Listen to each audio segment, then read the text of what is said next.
Okay. അപ്പൊ ഇന്നത്തെ നമ്മുടെ ചർച്ച മറ്റേ എന്താ പറയാ, ഒരു സെക്കൻഡ് കേട്ടോ.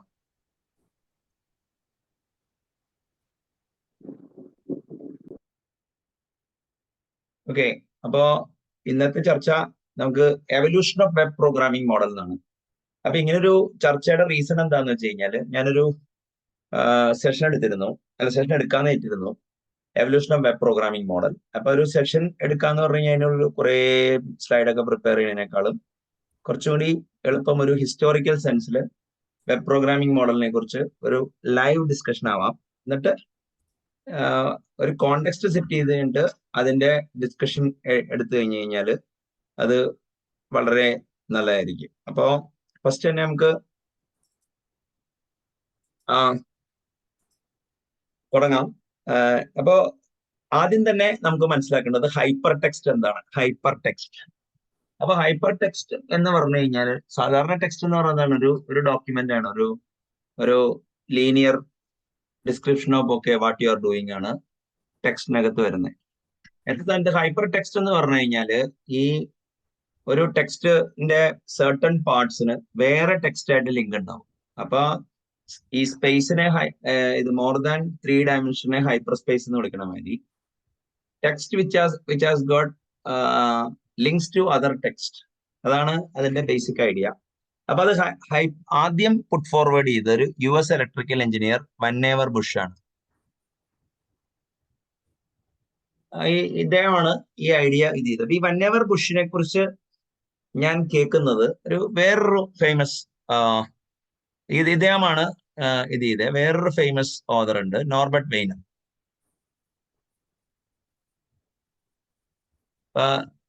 സ്റ്റോക്കാസ്റ്റിക് കാൽക്കുലസ് ഒക്കെ പഠിച്ചവർക്ക് അറിയാം, എന്താ പറയാ, അല്ലെങ്കിൽ പഠിക്കാൻ നോക്കിയവർക്ക് അറിയാം.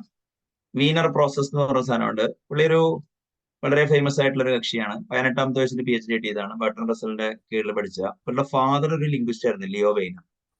അപ്പോ മകനെ എങ്ങനെ എക്സൽ ചെയ്യിപ്പിക്കുക എന്നുള്ളതിന് ഒരു എക്സ്പെരിമെന്റിന്റെ ഇതിൽ പുള്ളി വിധേയനായതുകൊണ്ട് കുറെ ഫിസിക്കൽ എലിമെന്റ്സ് ഒക്കെ ഇദ്ദേഹത്തിന് വന്നിട്ടുണ്ടെന്ന് പറയുന്നത്. ഇയാളൊരു മാവറിക് ജീനിയസ് ആണ്. പുള്ളിയുടെ 2 ബുക്ക് ഉണ്ട്, human use of human beings, പിന്നെ എന്താ പറയാ, സൈബർനെറ്റിക്സ്. അപ്പൊ യൂസ് ഓഫ് ഹ്യൂമൻ ബീങ്സിലാണ് വന്നേവർ ബുഷിന് പ്രതിപാദനം ഉള്ളത്. സൈബർനെറ്റിക്സും പ്രോഗ്രാമേഴ്സിനെ സംബന്ധിച്ചിടത്തോളം വളരെ എന്താ പറയാ, ഞാൻ സ്ക്രീൻ ഷെയർ ചെയ്യുന്നില്ല എന്ന് തോന്നുന്നു അല്ലേ? ചെയ്യണ്ടോ? സ്ക്രീൻ കാണാം. സ്ക്രീൻ കാണാം. ഓക്കെ. അപ്പോ ഇതാണ് വന്നേവർ ബുഷാണ് ഈ ഐഡിയ പുട്ട് ഫോർവേഡ് ചെയ്തത്. പക്ഷേ ഇത് ആക്ച്വലി ഈ ടെഡ് നെൽസൺ മറ്റേ ടിം ബേണേഴ്സ്-ലീക്ക് മുമ്പ് മറ്റേ ടെഡ് നെൽസന്റെ സനാഡു എന്ന് പറഞ്ഞൊരു ഇനിഷ്യേറ്റീവ് ഉണ്ട്. സനഡു എന്നാണ് കേരളത്തിലെ പ്രതിപക്ഷ നേതാവിന്റെ വീടിന്റെ പേര് സനഡു എന്നാണ്. കണ്ടോ ഇതെപ്പോഴാണ് ഇത് ചെയ്തേ? കണ്ടോ, ടെഡ് നെൽസൺ എന്ന് പറഞ്ഞ ഒരാളായിരുന്നു ഈ പ്രൊജക്ട് സനഡു ഇത് ചെയ്തത്. അതിപ്പോ എന്തോ ഓപ്പറേഷനിലാണ്. ഇദ്ദേഹമാണ് ഈ ടെഡ് നെൽസൺ. ഓക്കെ, ഇപ്പോഴും ജീവിച്ചിരിപ്പുണ്ട്.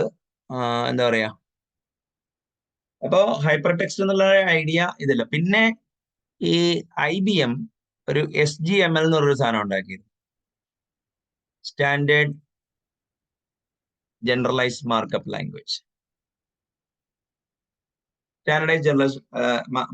Generalised markup language. അപ്പോ ഈ എന്താ പറയാ, SGML നിന്നാണ് HTML ഡിറൈവ് ചെയ്ത്, പിൽക്കാലത്ത് XML അതിൽ നിന്ന് തന്നെ ഡിറൈവ് ചെയ്ത്. ഓക്കെ, അപ്പോ ഇതാണ് ഈ നമ്മൾ ടിം ബേണേഴ്സ്-ലീയുടെ ഇനിഷ്യേറ്റീവിന് മുമ്പ് നമ്മൾ കണക്കിലെടുക്കേണ്ട കാര്യം. അതായത് വന്നേവർ ബുഷ് എന്ന് പറഞ്ഞ ഒരാൾ ഹൈപ്പോത്തസൈസ് ചെയ്തു, ടെഡ് നെൽസൺ എന്ന് പറഞ്ഞ പുള്ളി അത് ഇംപ്ലിമെന്റ് ചെയ്യാൻ നോക്കി. IBM-ന്റെ SGML സ്റ്റാൻഡേർഡ്, അതിൽ നിന്ന് നമുക്ക് XML-ഉം ആദ്യം HTML-ഉം പിൽക്കാലത്ത് അത് XML അതിൽ നിന്ന് തന്നെ വന്നേ. ഇതാണ് അതിന്റെ ഒരു പശ്ചാത്തലം. അപ്പൊ ഈ ടിം ബേണേഴ്സ്-ലീ സേൺ എന്ന് പറഞ്ഞ സ്ഥലത്ത്, യൂറോപ്യൻ പാർട്ടിക്കിൾ സേൺ ലബോറട്ടറി, അതിന്റെ ഹോം പേജിൽ ഒരു നടരാജന്റെ വിഗ്രഹമൊക്കെ ഉണ്ട്. ഈ ഇത് കണ്ടോ, ഇത് അവിടുത്തെ സേണിലുള്ളതാണ്. ഉം. അപ്പോ ഈ സൺ ആണ് മറ്റേ എന്താ പറയാ ഈ ഗോഡ് പാർട്ടിക്കിളോ അങ്ങനത്തെ സാധനങ്ങളും ഒക്കെ കണ്ടുപിടിച്ച്. അപ്പൊ ഇവിടെ നിന്നാണ്. അപ്പൊ ടിം ബേണേഴ്സ്ലി ഒരു ഫിസിസിസ്റ്റ് ആയിരുന്നു. അപ്പൊ അന്ന് ഈ ഈ അതിനു മുമ്പ് 1977 ആർപ്പാനെറ്റ് എന്നുള്ളൊരു ഇനിഷ്യേറ്റീവ് ഉണ്ടായി. അപ്പൊ അതിൽ നിന്ന് എന്താ പറയാ ഒരു ഇന്റർനെറ്റ് വർക്കിംഗ് പ്രോട്ടോകോൾ ഉണ്ടാക്കി. അതിന്റെ പേരാണ് TCP/IP എന്ന് പറയുന്നത്. അതായത് അതൊരു ഇന്റർനെറ്റ് വർക്കിംഗ് പ്രോട്ടോകോൾ ആയിരുന്നു. അതായത് ഓരോ ഇപ്പൊ IBM-ന് ടോക്കൺ റിംഗ് ഉണ്ടായിരുന്നു, HP-ക്ക് അവരുടെ നെറ്റ്വർക്ക് എല്ലാവർക്കും അവരുടേതായ നെറ്റ്വർക്ക് പ്രോട്ടോകോൾസ് ഉണ്ടായിരുന്നു 1960s മുതൽ. അപ്പോ ബിറ്റ്വീൻ ദ നെറ്റ്വർക്ക്സ് കമ്മ്യൂണിക്കേറ്റ് ചെയ്യാനുള്ള ഒരു ഇന്റർനെറ്റ് വർക്കിംഗ് പ്രോട്ടോകോൾ ആയിട്ടാണ് ഈ TCP/IP എമർജ് ചെയ്തത്. പക്ഷെ ഒരു കാര്യം മനസ്സിലാക്കേണ്ടത് ഇതിൽ ഇപ്പൊ എന്റെയൊക്കെ ചെറുപ്പത്തിലെ വിൻഡോസിന് ഓപ്ഷണൽ TCP/IP സപ്പോർട്ടേ ഉണ്ടായിരുന്നുള്ളൂ. മെയിൻ അവർ സപ്പോർട്ട് ചെയ്തിരുന്ന networking protocol net BIOS extended user interface എന്ന് പറഞ്ഞ സാധനമായിരുന്നു, NetBEUI.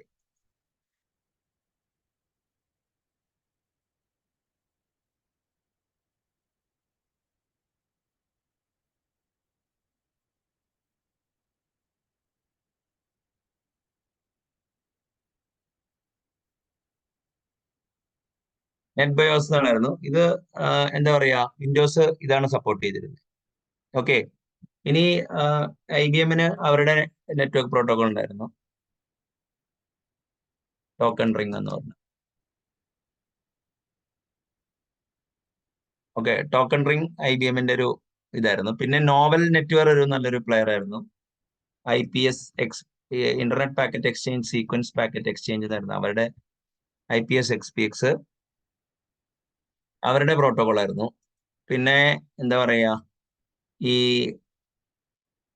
ന്യൂസ് എന്ന് പറയുന്ന സാധനം ഉണ്ടായിരുന്നു, നെറ്റ്വർക്ക് എക്സ്റ്റെൻസിബിൾ വിൻഡോയിങ് സിസ്റ്റം എന്ന് പറഞ്ഞിട്ട്. അത് ഉണ്ടാക്കിയത് ജെയിംസ് ഗോസ്ലിംഗ്. അപ്പൊ അങ്ങനെ ന്യൂസ് കുറച്ചുകൂടി നെറ്റ്വർക്ക് പ്രോട്ടോകോൾ അല്ല, GUI പ്രോട്ടോകോൾ എന്ന് പറയാം. അപ്പൊ എല്ലാവർക്കും അപ്പൊ അങ്ങനെയാണ് TCP/IP നെറ്റ്വർക്ക് ഉണ്ടായിരുന്നത്. അപ്പൊ ബോൾട്ട് ബരനെക് ന്യൂമാൻ എന്ന് പറഞ്ഞൊരു കമ്പനിയാണ് ഈ TCP/IP സോക്കറ്റ് API ഡിസ്ക്രൈബ് ചെയ്യുമോ, എന്നിട്ട് യൂണിവേഴ്സിറ്റി ഓഫ് കാലിഫോർണിയ ബെർക്ലിയിലെ ടീം അവരും കൂടി കോഡെവലപ്പ് ചെയ്താണ് സോക്കറ്റ് API. അപ്പോ ഈ സോക്കറ്റ് സോക്കറ്റ് API വെച്ചിട്ട് അല്ല ഞാൻ ചോദിക്കട്ടെ, സോക്കറ്റ് API വെച്ചിട്ട് അപ്പൊ ഈ പറഞ്ഞ എല്ലാ പ്രോട്ടോകോളിനും അബ്സ്ട്രാക്ട് ഔട്ട് ചെയ്യുന്നുണ്ട് ഈ സോക്കറ്റ് API എന്നാണോ? അതായത് നമുക്ക് എന്ത് അല്ല, അത് പിൽക്കാലത്ത് socket API primarily TCP/IP net, രണ്ട് TCP/IP നോഡുകൾ തമ്മിൽ കമ്മ്യൂണിക്കേറ്റ് ചെയ്യാൻ, ആ നെറ്റ്വർക്ക് കമ്മ്യൂണിക്കേറ്റ് ചെയ്യാൻ. ഇപ്പൊ ഇടയിൽ വേറെ ഏതെങ്കിലും നെറ്റ്വർക്ക് ഒന്നുണ്ടെങ്കിൽ അവിടെ ബ്രിഡ്ജും റൗട്ടറും ഒക്കെ വേണം. അപ്പൊ രണ്ട് സോക്കറ്റ് API ഇല്ലേ, നമുക്കിപ്പോ യുണിക്സ് ഡൊമൈൻ മൊഡാലിറ്റിയിൽ ഓപ്പൺ ചെയ്യാം. അതുപോലെ മൾട്ടിപ്പിൾ മോഡ്സ് കണ്ടിട്ടുണ്ട് അതിനകത്ത്. ഞാൻ ആ ഒരു പോയിന്റ് ഓഫ് വ്യൂലാണ് ചോദിക്കണേ. അല്ല, അതെന്താന്ന് വെച്ചാൽ പിൽക്കാലത്ത് ഈവൻ വിൻഡോസ് പോലും നമുക്ക് വേണമെങ്കിൽ എന്താ പറയാ ഈ TCP/IP ഇല്ലാത്ത സ്ഥലത്തും വിൻസോക്ക് ഉപയോഗിക്കാം, സോക്കറ്റ് API ഉപയോഗിക്കാം. കാരണം socket abstraction network transport protocol independent ആണ്.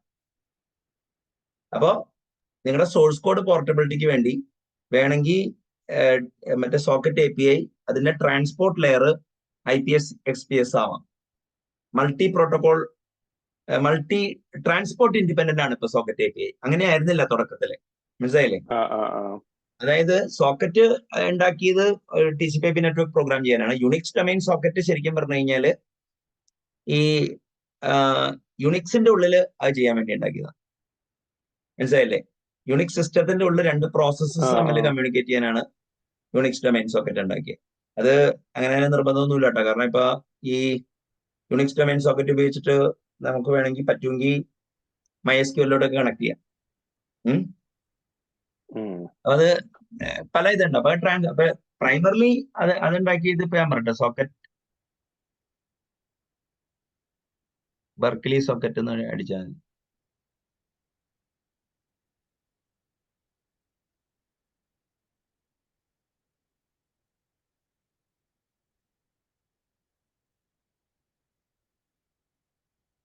അപ്പൊ ഇത് Berklee,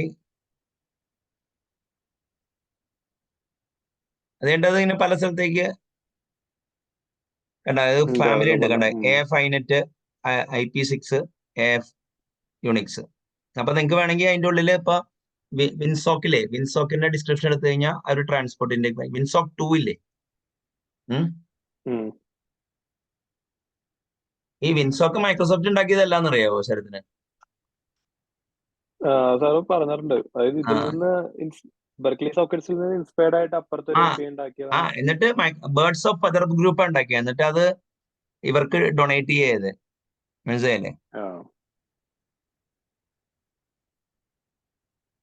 വിൻസോക്ക് 2 was a backward compatible extension of Winsock 1. കണ്ടോ അതിന്റെ മുകളിൽ കണ്ടോ IPS ഡെക്നെറ്റിന്റെ മുകളിലൊക്കെ ഓടിക്കുക. മനസ്സിലായില്ലേ? അപ്പൊ അങ്ങനെ ഒരു ഇന്ന ട്രാൻസ്പോർട്ട് പ്രോട്ടോകോൾ ഏത് വേണമെങ്കിലും വിൻസോക്ക് 2 മനസ്സിലായില്ലേ? പക്ഷെ വേറെ AT&Tയുടെ സ്ട്രീംസ് ഇതൊക്കെ ഇതിന്റെ ഉള്ള ഒരേ സമയം ഓപ്പറേറ്റ് ചെയ്തിരുന്ന കേട്ടോ. സോക്കറ്റ് API തന്നെ മേജർ API ഒന്നും അറിയില്ലായിരുന്നു. അപ്പൊ TCP/IP സോക്കറ്റ് API അന്ന് തമാശ എന്താന്ന് വെച്ച് കഴിഞ്ഞാല് വിൻഡോസ് NT അന്നില്ല മറ്റേ വേൾഡ് വൈഡ് വെബ് വരുമ്പോ. മനസ്സിലായില്ലേ? പല ഓപ്പറേറ്റിംഗ് സിസ്റ്റംസ് ഉണ്ട്. നോവലിന്റെ IPS XPS ഒക്കെ ഉണ്ട്. അപ്പൊ അവരൊക്കെ തമ്മിൽ കമ്മ്യൂണിക്കേറ്റ് ചെയ്യാൻ വേണ്ടി TCP/IP ഉണ്ട്. അപ്പൊ HTTP ഉണ്ടായത് റിസൾട്ട്, ഈ സയന്റിഫിക് റിസൾട്ട്സ് എക്സ്ചേഞ്ച് ചെയ്യാൻ വേണ്ടിയുള്ള ഒരു ഹൈപ്പർ ടെക്സ്റ്റ് ഡോക്യുമെന്റ് ഹോസ്റ്റ് ചെയ്യാം. നിങ്ങൾ ഡോക്യുമെന്റ് ആക്സസ് ചെയ്യുമ്പോൾ നിങ്ങൾക്ക് HREFും മറ്റേതൊക്കെ വെച്ചിട്ട് ഇമേജസും എല്ലാം ഇത് ചെയ്യാം. അപ്പൊ you can create A composite document. അങ്ങനെ ഒരു സാധനമായിട്ട് 1989 മറ്റേ എന്താ പറയുക HTML ഉണ്ടായ എന്നാണ്.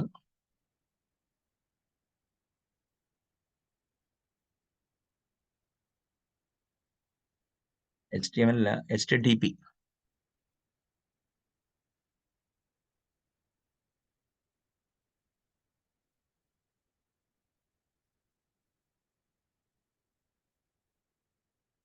ഉം 1989 വെബ് ഉണ്ടായതെന്നാണ് പറയുന്നത്. ഒരു മിനിറ്റ്, ഞാൻ 93 എന്നൊക്കെ ഈ 89 അന്ന് ഒരു കാര്യമുണ്ട്, ഗ്രാഫിക്കൽ ബ്രൗസിംഗ് ഇല്ല. മനസ്സിലായില്ലേ? ഒരു സമയത്ത് ഗ്രാഫിക്കൽ ബ്രൗസിംഗും ടെക്സ്റ്റ് ബ്രൗസിംഗും ഉണ്ട്. ഇന്ത്യയിൽ ഇന്റർനെറ്റ് അക്രോസ് ഇന്ത്യ വന്നത് 1995 ഓഗസ്റ്റ് 15 കൊച്ചിയില് 1996 തുടക്കത്തിലാണ് വരുന്നത്. ഏപ്രിലാണെന്നാണ് എനിക്ക് തോന്നുന്നത്. അപ്പൊ അന്ന് വരുമ്പോ 2 അക്കൗണ്ട് ഉണ്ട്. TCP/IP അക്കൗണ്ട് ഉണ്ട്, ഷെൽ അക്കൗണ്ട് ഉണ്ട്. TCP/IP അക്കൗണ്ട് വെച്ചിട്ട് നിങ്ങൾക്ക് മറ്റേ ഗ്രാഫിക്കൽ ബ്രൗസിംഗ് നടത്താം നെറ്റ്സ്കേപ്പിന്റെ നാവിഗേറ്റർ വെച്ചിട്ട്. അത് പറ്റിയില്ലെങ്കിൽ നിങ്ങൾക്ക് മറ്റേ എന്താ പറയാ ടെക്സ്റ്റ് മോഡ് ബ്രൗസിംഗ് പോസിബിൾ ആണ്. ടെക്സ്റ്റ് മോഡ് ബ്രൗസിങ്ങിന് 5000 രൂപയും ഗ്രാഫിക്കൽ ബ്രൗസിങ്ങിന് 15000 രൂപ 500 മണിക്കൂറിലോട്ട് ഒരു കൊല്ലത്തേക്ക് കൊടുക്കണമായിരുന്നു പണ്ട്. ഏത് വേൾഡ് വൈഡ് വെബ് ആക്സസ് ചെയ്യാൻ വേണ്ടി. മനസ്സിലായില്ലേ? അതായത് അന്ന് BSNL വിദേശ് സഞ്ചാർ നിഗം ലിമിറ്റഡ് ആയിരുന്നു. അത് കഴിഞ്ഞിട്ട് ജയകൃഷ്ണൻ എന്ന് പറഞ്ഞ പുള്ളി ഷെൽസോക്ക് എന്നുള്ളൊരു യൂട്ടിലിറ്റി എഴുതി. ആ യൂട്ടിലിറ്റി എന്താ എഴുതുന്നതെന്ന് വെച്ചാല് ഈ പണ്ട് വിൻഡോസിന് അവരുടേതായ പ്രോഗ്രാമിംഗ് മോഡൽ അല്ലാത്ത പ്രോഗ്രാമിംഗ് മോഡൽ ഇൻകോർപ്പറേറ്റ് ചെയ്യാൻ വേണ്ടി അവര് വിൻഡോസ് ഓപ്പൺ സിസ്റ്റം ആർക്കിടെക്ചർ എന്നൊരു സാധനമായിട്ടുണ്ട്, ബോസ. ഇതൊരു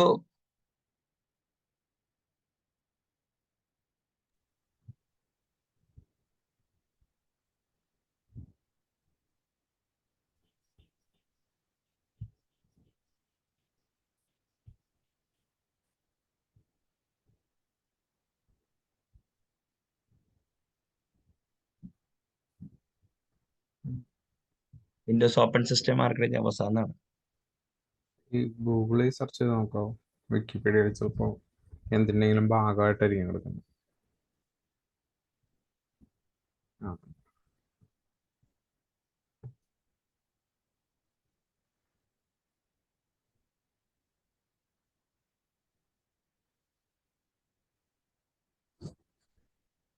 ഇതൊരു വെബിലേക്ക് എത്തിയിട്ടുള്ള വെബിന് മുമ്പത്തെയാണിത്.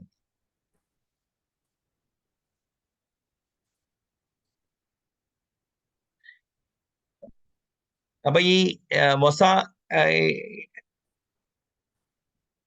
ഇതിന്റെ ഭാഗമായിട്ടാണ് ഈ TCP/IP സപ്പോർട്ട് വിൻഡോസിൽ വരുന്നത്.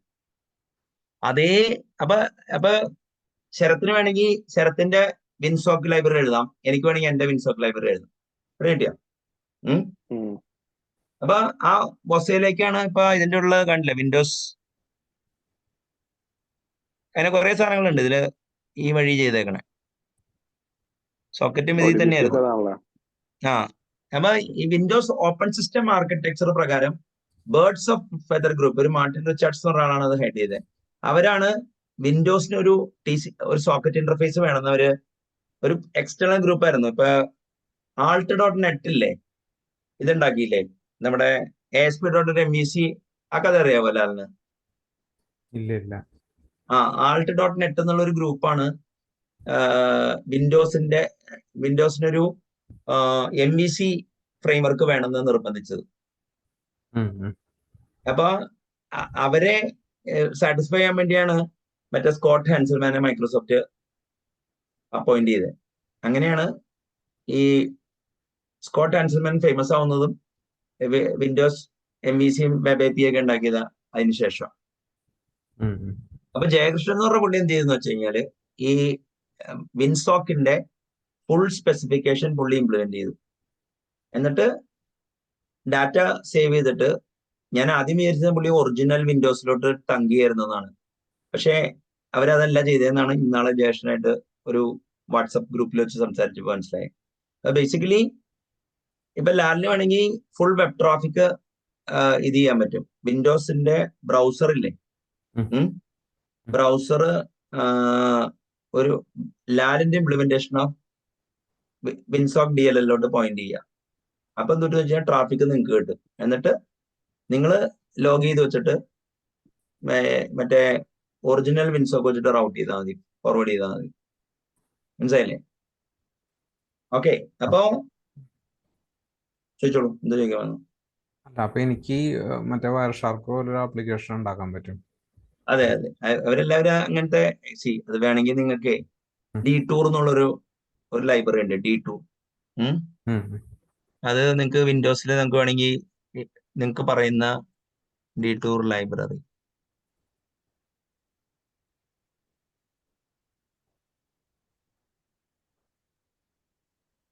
ഈ ഉണ്ടല്ലേ, ഈ പാക്കേജ് ഉണ്ടല്ലോ, നിങ്ങൾക്ക് വേണമെങ്കിൽ ഇന്റർസെപ്റ്റ് ചെയ്യാം ഏത് ഫംഗ്ഷൻ വേണമെങ്കിലും. മനസ്സിലായില്ലേ? മോണിറ്റർ ചെയ്യാനും ഇൻസ്ട്രുമെന്റ് ചെയ്യാനൊക്കെ പറ്റും. ഇത് കണ്ടോ D2, അത് ഒരു ഫേമസ് കക്ഷി എഴുതിയതാണ്, മറന്നു കണ്ട പേര്. ഓക്കെ, അപ്പോ ഞാൻ ഈ ടെക്നിക്ക് ഉപയോഗിച്ചിട്ടാണ് പണ്ട് സോഴ്സ് കോഡ് ഇല്ലാത്തൊരു ആപ്ലിക്കേഷന്റെ ഫുൾ SQL ക്വയറി ഞാൻ റിക്കവർ ചെയ്തെടുത്തത്. മനസ്സിലായില്ലേ? അപ്പോ ഞാനവിടെ ഒറാക്കിൾ കോൾ ഇന്റർഫേസിനെയാണ് ഇത് ചെയ്തത്. ഇപ്പൊ ഞാൻ പറഞ്ഞാൽ ഇങ്ങനത്തെ കുറെ ട്രിക്സ് ഉണ്ട്. അപ്പോ നമ്മുടെ ഇവിടെ ഇന്ത്യയിൽ ഇന്റർനെറ്റ് വന്നത് 1995 ഓഗസ്റ്റ് 15 1996 തുടക്കത്തിലാണ് BSNL കാക്കനാട് ഇത് ചെയ്തത്. അന്ന് 2 അക്കൗണ്ട് ഉണ്ടായിരുന്നു, ഷെൽ അക്കൗണ്ട് ഉണ്ട്, TCP/IP അക്കൗണ്ട് ഉണ്ടായിരുന്നു. ഭയങ്കര കോസ്റ്റ്ലി ആയിരുന്നു. അപ്പൊ കൊച്ചിയിലൊരു പുള്ളി ജയകൃഷ്ണൻ, ഇപ്പൊ പുള്ളി എക്സ്റ്റെൻഡ് ടെക്നോളജീസ് എന്ന കമ്പനി നടത്തുന്നുണ്ട്. പുള്ളി എഴുതിയ ഒരു ഇന്റർസെപ്റ്റിംഗ് DLL ആണ് ഈ മറ്റേ ഓൺലൈൻ മറ്റേ ടെക്സ്റ്റ് മോഡിന്റെ ഡാറ്റ പുള്ളി ക്യാപ്ചർ ചെയ്യും, എന്നിട്ട് ഒരു ഫോൾഡറിൽ ഇടും. എന്നിട്ട് നിങ്ങൾക്ക് ഓഫ്ലൈൻ ആയിട്ട് അത് ബ്രൗസ് ചെയ്യാൻ പറ്റും. അങ്ങനെയാണ് ഒരു വലിയ ലീഗൽ ബാറ്റിലൊക്കെ ആയി. അത് കഴിഞ്ഞിട്ട് ഇതൊക്കെ ചെയ്തു, മറ്റേ ഇവരുടെ API തടയാനൊക്കെ ശ്രമിച്ചു. പിന്നെ ലിറ്റിഗേഷൻ പോയി. അങ്ങനെ ഒരു 96-98 കാലഘട്ടത്തിലൊരു സംഭവമായിരുന്നു അത്. അങ്ങനെയാണ് ഇന്റർനെറ്റിന്റെ റേറ്റ് വളരെ സ്ലാഷ് ചെയ്യാൻ BSNL നിർബന്ധിതമായത്.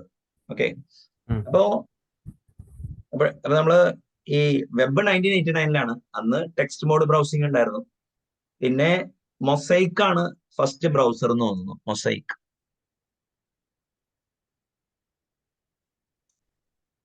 ഗ്രാഫിക്കൽ ബ്രൗസർ മൊസൈക്ക് ആണെന്ന്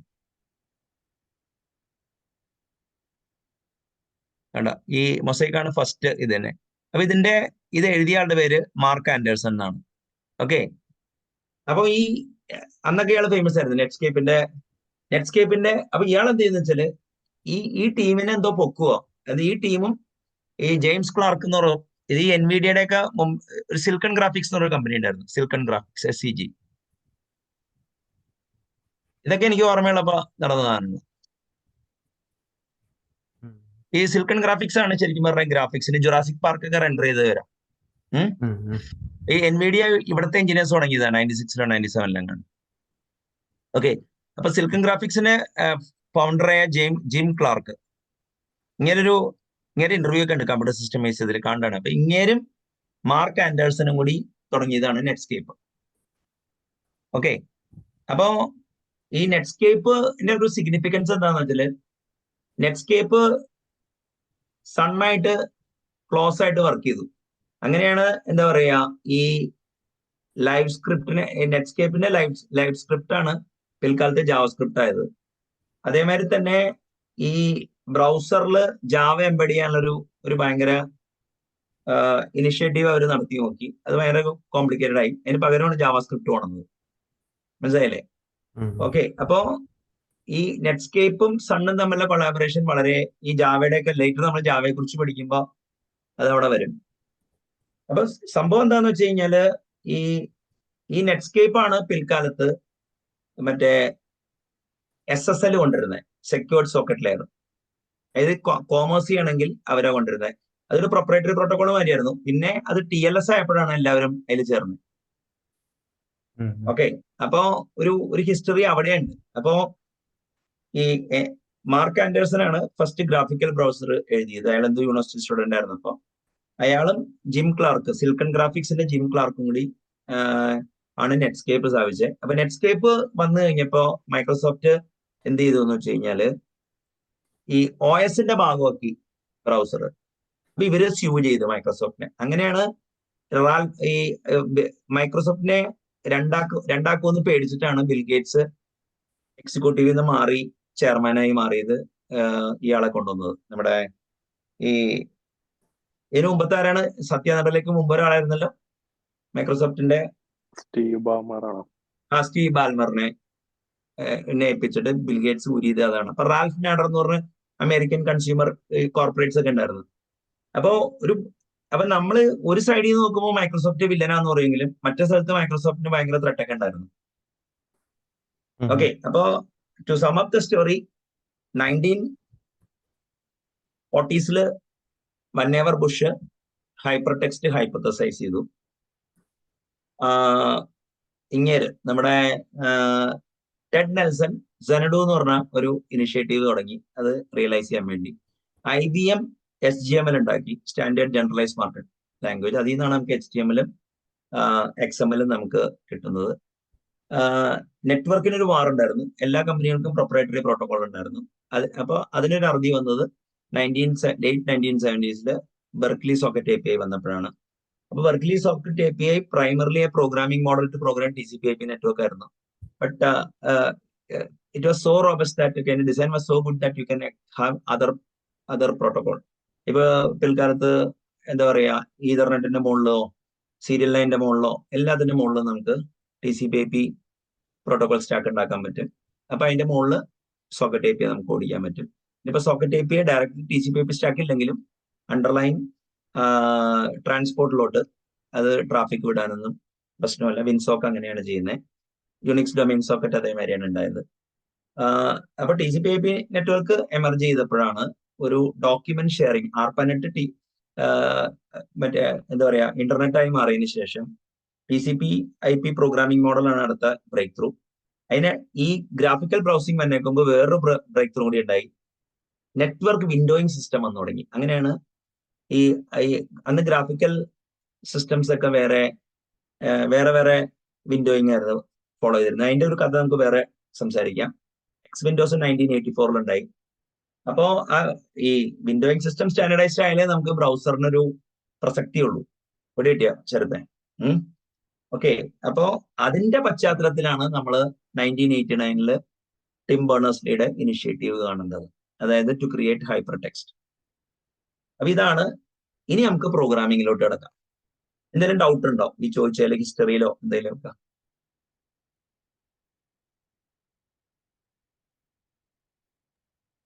ഈ മറ്റേ നെറ്റ്വർക്ക് വിൻഡോയിങ് സിസ്റ്റം സ്റ്റാൻഡേർഡ് ആയാലും ബ്രൗസറിന് പ്രസക്തി ഉള്ളൂ എന്ന് പറഞ്ഞില്ലേ? ഉം. ആ, അതായത് ഒരു അത് ബ്രൗസർ ആ, എഴുതണമെന്നുണ്ടെങ്കിൽ ഓരോ ഉം, വിൻഡോയിങ് സിസ്റ്റത്തിനും ഇപ്പൊ സൺ വ്യൂ എന്ന് പറഞ്ഞ സാധനമുണ്ട്. ഇപ്പൊ നിങ്ങള് മറ്റേ മൂവി കണ്ടിട്ടുണ്ടോ? ഡിസ്ക്ലോഷർ എന്ന് പറഞ്ഞ മൂവിയിൽ സൺ വ്യൂ വിൻഡോയിങ് സിസ്റ്റം കാണിക്കണം.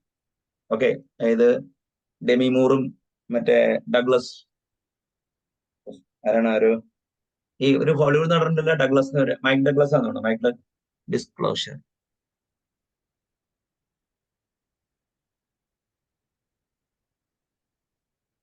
ഈ ഫിലിമില് ഇത് ആരാണ്? മൈക്കൽ ഡഗ്ലസും ഡെമി മൂറും അഭിനയിച്ച സിനിമയാണ്. ഇത് മൈമൂണല്ല, ഇത് ശ്രീധറിൽ വന്നൊരു മൂവിയാണ്. അപ്പോ ഉം, ഈ അന്ന് ഞാനും എൻ്റെ ഒരു ഫ്രണ്ടും വേറൊരു ഫ്രണ്ടും കൂടി അവന്റെ വീട്ടില് എന്താ പറയാ ഓവർനൈറ്റ് സ്റ്റേ ചെയ്തത്. അപ്പൊ അന്ന് ഞങ്ങൾ കാണാൻ പോയ മൂവി. അപ്പൊ ഈ ഡിസ്ക്ലോഷറിൽ ഒരു വിൻഡോയിങ് സിസ്റ്റം കാണിക്കുന്നത് അത് സൺ വ്യൂ വിൻഡോയിങ് സിസ്റ്റം ആണ്. അതേമാതിരി തന്നെ ന്യൂസ് എന്ന് പറയുന്ന വിൻഡോയിങ് സിസ്റ്റം ഉണ്ട്. അത് ഡിസ്പ്ലേ പോസ്ക്രിപ്റ്റിനെ ബേസ് ചെയ്തുകൊണ്ടാണ്. അതേമാതിരി തന്നെ ഈ എല്ലാ കമ്പനികൾക്കും ഇപ്പൊ സിറോക്സ് പാർക്കിന് അവർക്ക് അവരുടെ വിൻഡോയിങ് സിസ്റ്റം ഉണ്ട്. അപ്പോ ഈ ഒരു ആകെ ഇപ്പൊ വേൾഡിലാകെ 2 വിൻഡോയിങ് സ്റ്റാൻഡേർഡേ ഉള്ളൂ. ഒന്ന് മൈക്രോസോഫ്റ്റിന്റെ വിൻഡോയിങ് സ്റ്റാൻഡേർഡ്, രണ്ടാമത്തത് ഇവരുടെയാ, അതായത് എക്സ് വിൻഡോസ് ആണ്. അപ്പൊ എക്സ് വിൻഡോസ് മൈക്രോസോഫ്റ്റ് വിൻഡോസും നല്ല സിമിലാരിറ്റി ഉണ്ട്. എന്താ വെച്ചാല് മൈക്രോസോഫ്റ്റിന്റെ ഇൻസ്പിറേഷൻ എക്സ് വിൻഡോയിങ് സിസ്റ്റം ആയിരുന്നു. ഈ നെറ്റ്വർക്ക് വിൻഡോയിങ് സിസ്റ്റം ഉണ്ട് മൈക്രോസോഫ്റ്റിന്റെ ഉള്ളു, പക്ഷെ അവരത് ഇംപ്ലിസിറ്റ്ലി അത് ഇംപ്ലിമെന്റ് ചെയ്തു. അത് കഴിഞ്ഞിട്ട് പിന്നെ ടെർമിനൽ സെർവർ വന്നിട്ടാണ് അവർ എക്സ്പ്ലിസിറ്റ് ആക്കിയത്. അപ്പോൾ ആ വിൻഡോയിങ് സിസ്റ്റത്തിന്റെ evolution is also very important. കാരണം നമ്മൾ ഓരോ കാര്യങ്ങളും ഇപ്പൊ ഞാനൊരു ഹിസ്റ്റോറിയൻ ആയിട്ടല്ല ഞാൻ ഇതിനെ പറയണേ, ഞാൻ have programmed all of these things, മനസ്സിലായില്ലേ? അപ്പോ ഈ നമുക്ക് വിൻഡോയിങ് സിസ്റ്റത്തെ കുറിച്ച് നമുക്ക് വേറൊരു സെഷൻ എടുക്കാം. ഗ്രാഫിക്സ് വേറെ റെവല്യൂഷനാണ്. ഓക്കെ, അപ്പോ ബേസിക്കലി ഈ ബ്രൗസർ വന്നേക്ക് മുമ്പ് ഒരു വിൻഡോയിങ് സിസ്റ്റത്തിന്റെ ഒരു പ്രീറിക്വിസിറ്റ് ഉണ്ടായിരുന്നു. അത് എക്സ് വിൻഡോസ് പ്രദാനം ചെയ്തു. മൈക്രോസോഫ്റ്റിന്റെ വിൻഡോസും പ്രോഗ്രാമിംഗ് മോഡലും തമ്മിൽ വളരെ സിമിലാരിറ്റി ഉള്ളതുകൊണ്ട് റാപ്പേഴ്സ് എഴുതി പീപ്പിൾ റോട്ട്. കാരണം ഈ നിങ്ങൾ നോക്കിയാൽ അറിയാം, നെറ്റ്സ്കേപ്പിനെ ചുറ്റിപ്പറ്റി കുറെ open source software cross platform ഉണ്ടാക്കിയിട്ടുണ്ട്. ഇപ്പൊ ക്രോമിയം ഒക്കെ ആ ട്രെൻഡ് തന്നെ കണ്ടിന്യൂ ചെയ്യണേ, മനസ്സിലായില്ലേ? അപ്പോ ഇപ്പൊ അക്കാഷ്യ പോർട്ടബിൾ റൺ ടൈം എന്ന് പറയുന്ന സാധനമുണ്ട്, APR. അതേമാതിരി തന്നെ നെറ്റ്സ്കേപ്പ് പോർട്ടബിൾ റൺ ടൈം ഉണ്ട്. Netscape portable run time Netscape ഉണ്ടാക്കാൻ വേണ്ടി എഴുതിയതാ. അത് വെച്ചിട്ട് നമുക്ക് വേണമെങ്കിൽ അഡ്വാൻസ് പ്രോഗ്രാം എഴുതാം, മനസ്സിലായില്ലേ? അപ്പൊ ക്രോമിന്റെ അടിയിലും ഇപ്പൊ ഗ്രാഫിക്സ് വിൻഡോയിങ് ഒക്കെ ഉണ്ട്. അപ്പൊ ബേസിക്കലി ഇങ്ങനൊരു ചുറ്റുപാടിലാണ് ഈ എക്സ് വിൻഡോയിങ് സിസ്റ്റം അല്ല വിൻഡോയിങ് സിസ്റ്റത്തിന്റെ സ്റ്റാൻഡർഡൈസേഷൻ ഒരു പ്രീറിക്വിസൈറ്റ് ആവുന്നത് എന്താണ്? അതായത് നമുക്ക് ഇപ്പൊ ഗ്രാഫിക്സ് പ്രോഗ്രാംസ് ഒക്കെ ചെയ്യാൻ പറ്റുന്ന അല്ലെങ്കിൽ എഴുതാൻ പറ്റില്ല പ്രാക്ടിക്കലി. കാരണം 30 പ്ലാറ്റ്ഫോംസിനൊക്കെ എഴുതേണ്ടി വരൂല്ലേ വെബ് യൂബിക്വിറ്റസ് ആവണമെങ്കിൽ. അതായത് മനസ്സിലായി, നമ്മൾ ഓപ്പറേറ്റിംഗ് സിസ്റ്റത്തിന് അഗെയിൻസ്റ്റ് ഓപ്പറേറ്റിംഗ് സിസ്റ്റം ഒരു സ്റ്റാൻഡേർഡ് പ്രൊവൈഡ് ചെയ്യണമായിരുന്നു. ഉണ്ടായിരുന്നില്ല, അതായത് നമ്മളെ ഡിവൈസ് സ്പെസിഫിക് ആയിട്ട് ബഫറൊക്കെ ഫില്ല് ചെയ്യേണ്ട അവസ്ഥയായിരുന്നു. അതെ. അതിപ്പോ വിൻഡോയിങ് സിസ്റ്റത്തിൽ ഗ്രാഫിക്സിനും ഈ പ്രോബ്ലം ഉണ്ടായിരുന്നു. ആദ്യകാലങ്ങളിൽ ഡയറക്ട് 3D, വൂഡു എഫക്ട്സ്, ഈ കുറെ സ്റ്റാൻഡർഡൈസേഷന്റെ ഒരു സെറ്റിംഗ് ഉണ്ടെങ്കിലേ പലതും അവിടെ എമർജ് ചെയ്യുള്ളൂ. ഓക്കെ, അപ്പോ ഒറിജിനലി ഏതാ അല്ല ഇവിടെയാണ് റെട്രോ പ്രോഗ്രാമിംഗ് റെലവെന്റ് ആവുന്നത്. അതായത് ഇപ്പൊ ഇമാജിനേഷൻ ഇതിപ്പോ സ്പെക്കുലേറ്റ് ചെയ്യാൻ പറ്റുന്നുള്ളൂ. അതെ. അല്ല, ഇതൊക്കെ കോഡ് ചെയ്ത് റീക്രിയേറ്റ് ചെയ്യാൻ പറ്റും എക്സ് വിൻഡോസ് ഒക്കെ. മനസ്സിലായല്ലേ? അപ്പൊ അല്ല ദാറ്റ് വി വിൽ ഡു. അല്ല അതിപ്പോ എന്താന്ന് വെച്ചാലേ, for example, for some reason people think that these kind of knowledge, ഇതിപ്പോ ഞാൻ എന്റെ ഹേർട്ട് ചെയ്യുന്ന പറയണേ, മനസ്സിലായില്ലേ? ഓക്കെ, അപ്പോ അതിപ്പോ നിങ്ങൾക്ക് അറിയാൻ പറ്റും. ഇപ്പൊ സ്പ്രിംഗ് ബൂട്ടിൽ തുടങ്ങിയ ഒരുത്തിന് സ്പ്രിംഗ് എന്താന്ന് ഇമാജിൻ ചെയ്യാൻ പറ്റും? സ്പ്രിംഗ് 2 ഒക്കെ എങ്ങനെ ഇരിക്കുന്നു? അനോട്ടേഷൻ ഒന്നും ഇല്ലാത്ത കാലത്തും സ്പ്രിംഗ് എക്സിസ്റ്റ് ചെയ്തിരുന്നു. അപ്പൊ it's very difficult to convince. അതേമാതിരി ഒരു പ്രോബ്ലം ഉണ്ട്. ഓക്കെ, അപ്പോ നമുക്ക് HTTP, അപ്പൊ ഈ വെബ് തുടങ്ങി എന്ന് പറഞ്ഞാൽ എന്താണ്? HTTPയും HTML തുടങ്ങി എന്നുള്ളതാണ്. HTTP എന്തായാലും 1989 ആയിരിക്കണം. അത് HTTP സ്റ്റാൻഡർഡൈസ് ചെയ്ത കൊല്ലാണ് ചിലപ്പോൾ ഇതിലുണ്ടാവുള്ളൂ.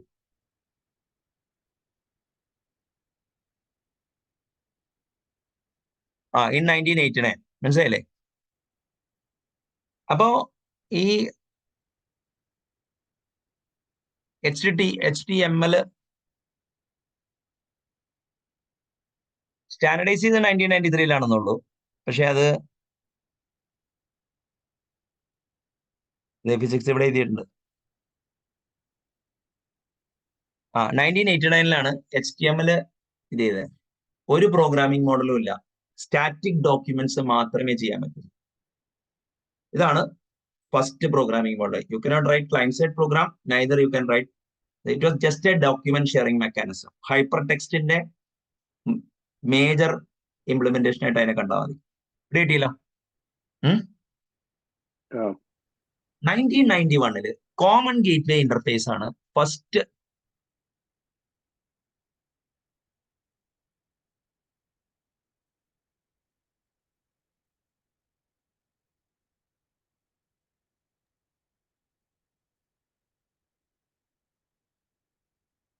അത് ഒരു നെറ്റ്വർക്ക് എൻവയൺമെന്റിന് വേണ്ടിയിട്ടല്ല അവർ ചെയ്തത്. അവര് ഡോക്യുമെന്റ്സ് തമ്മിൽ റിലേറ്റ് ചെയ്യാൻ വേണ്ടി മാത്രമാണ് ഒരു ലീനിയാരിറ്റി അവിടെ. ഫയൽ സിസ്റ്റത്തില് പറഞ്ഞു. അല്ല, അപ്പൊ ഇനീഷ്യലി ഫയൽ സിസ്റ്റത്തിൽ ഇന്ന ലൊക്കേഷനിലൊക്കെ ഉണ്ടാവും എന്നുള്ള അസംഷനിലൊക്കെ ആയിരുന്നു അവരത് വെച്ചിരുന്നത്. അല്ല, അതെനിക്ക് നെറ്റ്വർക്ക് ഉണ്ടായിരുന്നതാണ്. അതുകൊണ്ട് ഒരു ഫയലിലും ഈ യൂണിവേഴ്സൽ നെയിമിംഗ് കൺവെൻഷൻ വന്നപ്പോ UNC വന്നപ്പോ മനസ്സിലായില്ലേ, അവര് ഇപ്പൊ സോക്കറ്റ് പ്രോഗ്രാം പ്രോസസ്സിൽ ഓടുമല്ലോ, അക്രോസ് ദ പ്രോസസ് ഓടുമല്ലോ. അപ്പൊ വെബ് തന്നെ വേണമെന്നില്ലല്ലോ. ഓക്കെ, പക്ഷെ എനിക്ക് വേണേ റിമോട്ടിനെ എനിക്ക് എഴുതിക്കണം. അല്ലെങ്കിൽ എന്താ വെച്ചാൽ ഇവര് ഈ സ്റ്റേറ്റ്ലെസ് ആക്കി ഇടാനുള്ള കാരണം എന്താണ്? കാരണം സ്റ്റേറ്റ് ഫുൾ ആണെങ്കിൽ എന്താ വെച്ചാല് ഒരു പേജ് എടുത്തിട്ട് ഒരാൾ ഊണ് കഴിക്കാൻ പോയാൽ എന്ത് ചെയ്യും? അത് നിങ്ങൾക്ക് ഞാൻ IPSന്റെ എനിക്ക് വേണേ നെറ്റ്വർക്ക് പ്രോഗ്രാമിങ്ങിന്റെ തമാശകളെ കുറിച്ച് ആഴ്ചകളോളം സെഷൻ എടുക്കാം കേട്ടോ. അല്ലേ? ഓക്കെ. അപ്പൊ നിങ്ങക്ക് പിന്നെ ഈ പ്രസീദിന്റെ അബദ്ധങ്ങൾ എന്ന് പറഞ്ഞു കഴിഞ്ഞാൽ ഒരു 1000 അത് തമാശ എന്ന് വെച്ചാൽ അന്ന് അബദ്ധമൊന്നുമില്ല, അതൊക്കെ വലിയ. ഞാൻ പറയട്ടെ, ഞാൻ പണ്ട് ഒരു പുള്ളിയെടുത്ത് ചലഞ്ച് ചെയ്തിട്ടുണ്ട്. നീ 3 ലൂപ്പുള്ള പ്രോഗ്രാം ഇല്ല, ഞാൻ 4 ലൂപ്പ് എഴുതിയ പ്രോഗ്രാം എഴുതിയിട്ടുണ്ട്. ശരത്തെ അല്ല സാറേ, അപ്പൊ ഈ സയന്റിഫിക് വേറെ കാര്യം ചോദിക്കുന്നത് പറഞ്ഞു. അല്ല, അപ്പൊ ഈ സയന്റിഫിക് കമ്പ്യൂട്ടിംഗ് അല്ലെങ്കിൽ സയന്റിഫിക് കമ്പ്യൂട്ടിംഗ് അല്ല, സയന്റിഫിക് കമ്മ്യൂണിറ്റിക്ക് ഒരു നെറ്റ്വർക്ക് ഉണ്ടായിരുന്നു ആ ടൈമില്. ഉണ്ടായിരുന്നു. അവർക്ക് ARPANET അതിനുവേണ്ടിയാണല്ലോ ഈ ഡിഫൻസുകാരും കൊളാബറേറ്റ് ചെയ്യാൻ വേണ്ടി ഒരു ഈ ഇന്റർനെറ്റ് മാത്രമല്ല, കമ്പ്യൂട്ടർ സെർവ് അങ്ങനെ കുറെ ഇതൊക്കെ ഉണ്ടായിരുന്നു. ഈ വെബിനൊക്കെ മുമ്പ്, മനസ്സിലായില്ലേ? ഈവൻ ബിൽഗേറ്റ്സിന്റെ റോഡ് ഹെഡ് ഇല്ല 1995 ഇന്റർനെറ്റ് ഇല്ല എന്നാ പുള്ളി പറഞ്ഞത്. അത് കഴിഞ്ഞിട്ട് 1996 പുള്ളി അത് തിരുത്തി. ആക്ടിവെക്സ് ഒക്കെ കൊണ്ടുവന്ന് ഞങ്ങൾ ഇന്റർനെറ്റിലോട്ട് പോകാൻ. മൈക്രോസോഫ്റ്റ് നെറ്റ്വർക്ക് ഒക്കെ ആയിരുന്നു അവര്. ഇപ്പൊ ഈ കുറെ കാലം കഴിഞ്ഞ് വന്നില്ലേ നെറ്റ് ന്യൂട്രാലിറ്റി ഡിബേറ്റ് ഒക്കെ വന്നില്ലേ, ആ ഒരു ഇഷ്യൂ അന്നുണ്ടായിരുന്നു. ഓക്കെ, അപ്പൊ കോമൺ ഗേറ്റ്വേ ഇന്റർഫേസ് ആണ് ഫസ്റ്റ് പ്രോഗ്രാമിംഗ് മോഡൽ. അതായത് നിങ്ങൾ സെർവറിൽ നിന്ന് അപ്പൊ ഈ കോമൺ ഗേറ്റ്വേ ഇന്റർഫേസ് വന്നതിനൊപ്പം തന്നെയാണ് HTML ഫോംസ് ഇനിഷ്യേറ്റീവ് വന്നത്. HTML ഫോംസ് ഇല്ലാതെ CGIക്ക് കാര്യമില്ല, അത് ഡൗട്ടൊന്നും ഇല്ലല്ലോ. അല്ലാതെ HTML ഫോംസിൽ എന്തെങ്കിലും ഇൻപുട്ട് ചെയ്താലേ ഒരു സെർവറിൽ ഒരു പ്രോഗ്രാം എഴുതേണ്ട ആവശ്യമുള്ളൂ. ഓക്കെ, അപ്പൊ ഇൻപുട്ടിന് വേണ്ടി അവര് എന്ത് ചെയ്തെന്ന് വെച്ചാൽ HTML ഫോംസ് ഇനിഷ്യേറ്റീവ് തുടങ്ങി. അല്ല, സ്റ്റാറ്റിക് റെസൊല്യൂഷൻ യൂസ് ചെയ്തൂടെ? അപ്പൊ സ്റ്റാറ്റിക് റെസൊല്യൂഷൻ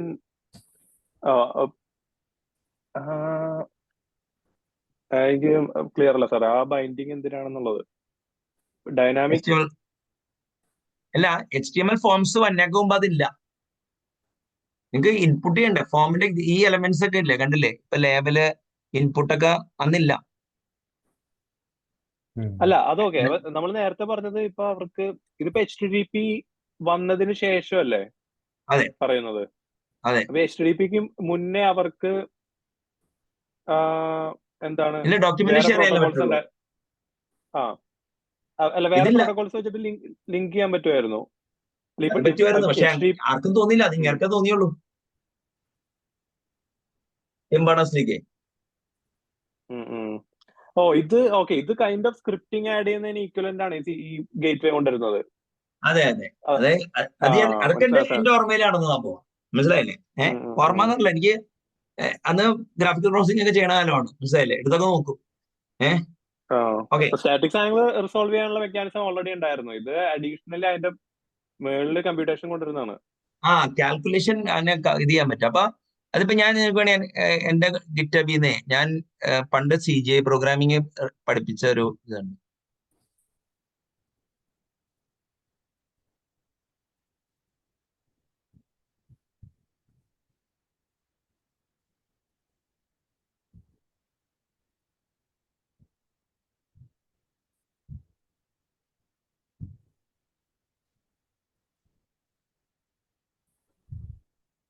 അവിടുത്തെ പ്ലഗിൻ ആർക്കിടെക്ചർ ആണ് ഇരുന്നത്.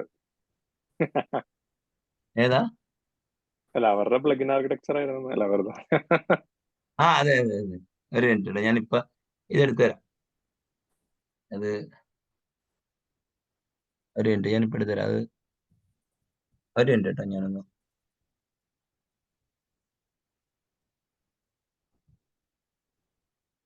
ചാർജിൽ CGI പ്രോഗ്രാമിംഗ് മോഡ്. ഇത് 2007 ഞാനിത് എഴുതിയത്. അപ്പൊ നിങ്ങൾക്ക് ഒന്ന് രണ്ട് CGI പ്രോഗ്രാം നോക്കാം. ഇപ്പൊ ബ്രൗസർ നെയിം കണ്ടുപിടിക്കണം. CGI പ്രോഗ്രാം കണ്ടോ? ആദ്യം തന്നെ എന്താണെന്ന് ചോദിക്കുക, ഗെറ്റ് ആൻഡ് കണ്ട HTTP യൂസർ ഏജന്റ്. ഇതൊക്കെ കണ്ടിട്ടില്ലേ നിങ്ങൾ ഇപ്പൊ സെർവലെറ്റ് എഴുതുമ്പോഴേക്കാം?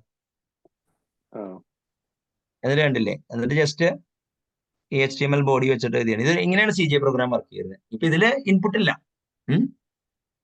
ഇത് സെർവർ സൈഡിൽ എക്സിക്യൂട്ട് ചെയ്യും. ഇത് സെർവർ സൈഡിൽ എക്സിക്യൂട്ട് ചെയ്യും. ഇത് IISന്റെ മുകളിൽ പറഞ്ഞു. അല്ല, ഞാൻ ചോദിച്ച ക്വസ്റ്റ്യന്റെ പെർസ്പെക്റ്റീവിൽ ഉണ്ടല്ലോ, അതായത് ഇവർക്ക് സ്റ്റാറ്റിക് ഡോക്യുമെന്റ്സ് ഉണ്ട്, റെസൊല്യൂഷൻ മെത്തേഡ് ഉണ്ടായിരുന്നു. അതായത് ഈ ഹൈപ്പർ ലിങ്ക്സ് ഫോളോ ചെയ്ത് റിസോൾവ് ചെയ്ത് ഡോക്യുമെന്റ്സ് റെൻഡർ ചെയ്യുന്ന പരിപാടി ഉണ്ടായിരുന്നു. അതിന്റെ ഇടയിലോട്ട് കമ്പ്യൂട്ടേഷൻ തങ്കിയെന്ന ഗേറ്റ് വേ ആണ് ഇത്.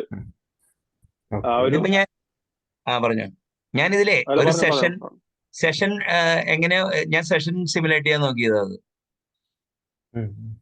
കുറെ കോഡൊക്കെ തന്നോ, മനസ്സിലായില്ലേ?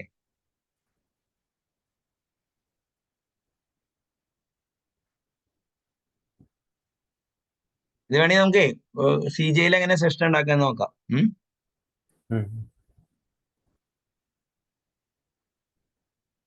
കുക്കി എങ്ങനെയാണ് കണ്ട? സെറ്റ് കുക്കി. അല്ല, കുക്കി ഉണ്ടായിട്ട് എന്താ കാര്യം? കുക്കീനെ ഉപയോഗിക്കാൻ പറ്റില്ലല്ലോ. എന്തുകൊണ്ടില്ല? ഇപ്പൊ ഇതൊക്കെ ഉണ്ടല്ലേ. അതല്ല, ജാവാസ്ക്രിപ്റ്റ് ഒന്നും ഇല്ലല്ലോ. ഇന്ന് ജാവാസ്ക്രിപ്റ്റ് ഇല്ല, പക്ഷെ കുക്കി വെച്ചിട്ടല്ലേ സെഷൻ ഉണ്ടാക്കാൻ പറ്റുള്ളൂ. അപ്പൊ തിരിച്ച് അല്ല, സെഷൻ വേണമല്ലോ. ജാവാസ്ക്രിപ്റ്റ് വന്നേക്ക് മുമ്പ് സെഷൻ വേണമല്ലോ എന്തായാലും. അല്ലെങ്കിൽ എല്ലാ പേജിലും ഞാൻ യൂസർ നെയിമും പാസ്വേഡ് കൊടുക്കേണ്ടി വരില്ലേ? അതിന് ഇൻപുട്ട് ഉണ്ടോ? അപ്പൊ ഉണ്ടല്ലോ ഇൻപുട്ടിന്. ഇപ്പൊ ഇതാകുമ്പോ 2007 അപ്പൊ വന്നു. അല്ല, ഈ ഫോംസ് വന്നപ്പോ ഇൻപുട്ട് വന്നു. ഈ 1999 ഫോംസ് ഇല്ലാതെ CGI ഇല്ല എന്നാണ് ഞാൻ പറഞ്ഞു വരുന്നത്. മനസ്സിലായില്ലേ? ഇനിയിപ്പോ എന്തൊക്കെ ഇപ്പൊ എൻവയോൺമെന്റ് ഇത് ചെയ്യണത്, ഗെറ്റ് പോസ്റ്റ് ഹാൻഡിൽ ചെയ്യണത്, ഹോസ്റ്റിന്റെ IP അഡ്രസ് കിട്ടും. വേണ്ട, റിമോട്ട് ഹോസ്റ്റ്. അപ്പൊ നിങ്ങൾ നോക്കോ, ഇപ്പോഴും സ്പ്രിംഗ് ബൂട്ട് വന്നപ്പോഴും ഈ CGI എൻവയോൺമെന്റ് വേരിയബിൾസ് മാറിയിട്ടില്ല കേട്ടോ. ആ പ്രോഗ്രാമിംഗ് മോഡൽ തന്നെയാ.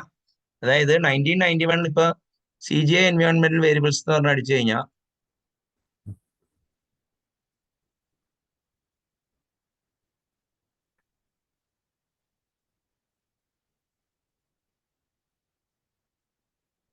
ഇതുണ്ടോ?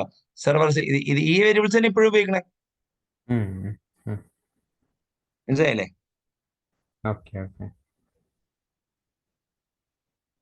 അപ്പൊ ബേസിക്കലി ഇത്ര പറയണുള്ളൂ. അപ്പൊ ഇത് വേണമെങ്കിൽ എപ്പോഴെങ്കിലും ഇത് നമുക്ക് വേണമെങ്കിൽ ഇത് റീക്രിയേറ്റ് ചെയ്യാം. ഇതാണ് അതിന്റെ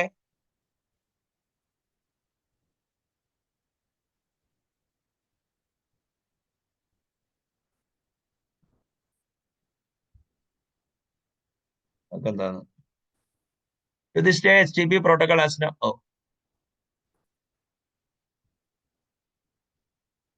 to this day HTTP protocol has not changed much since its inception. ഇതിപ്പോ 17 കൊല്ലം മുമ്പാണ്. To understand another good അപ്പോ how ASP.NET evolved, understanding session and application objects, provide background information for UMP എന്ന് പറഞ്ഞ അവിടുത്തെ പ്ലാറ്റ്ഫോമാണ്. Origins of World Wide Web, Tim Berners-Lee the father of WWW, HTTP the protocol, HTML the content encoding. Web was static, intent was publishing, no way to interact with pages other than links. Scientists and institutional users were dominant. CGI, Unix was the dominant platform then, ability to refer to executables on the server inside the page as a link. If form action is equal to CGI bin directly ആണ് ഈ programmes ഉണ്ടായിരുന്നത്. Environment variables ഇത് ഒരു process, ഇത് web process വേറെ പ്രോഗ്രാമിനെ വിളിക്കണേ ശരത്തെ, മനസ്സിലായോ? അപ്പൊ രണ്ട് പ്രോഗ്രാംസ് തമ്മിൽ ഡാറ്റ എക്സ്ചേഞ്ച് ചെയ്യണമെങ്കിൽ എൻവയോൺമെന്റൽ വേരിയബിൾസ് വെച്ചിട്ടാ ചെയ്ത്.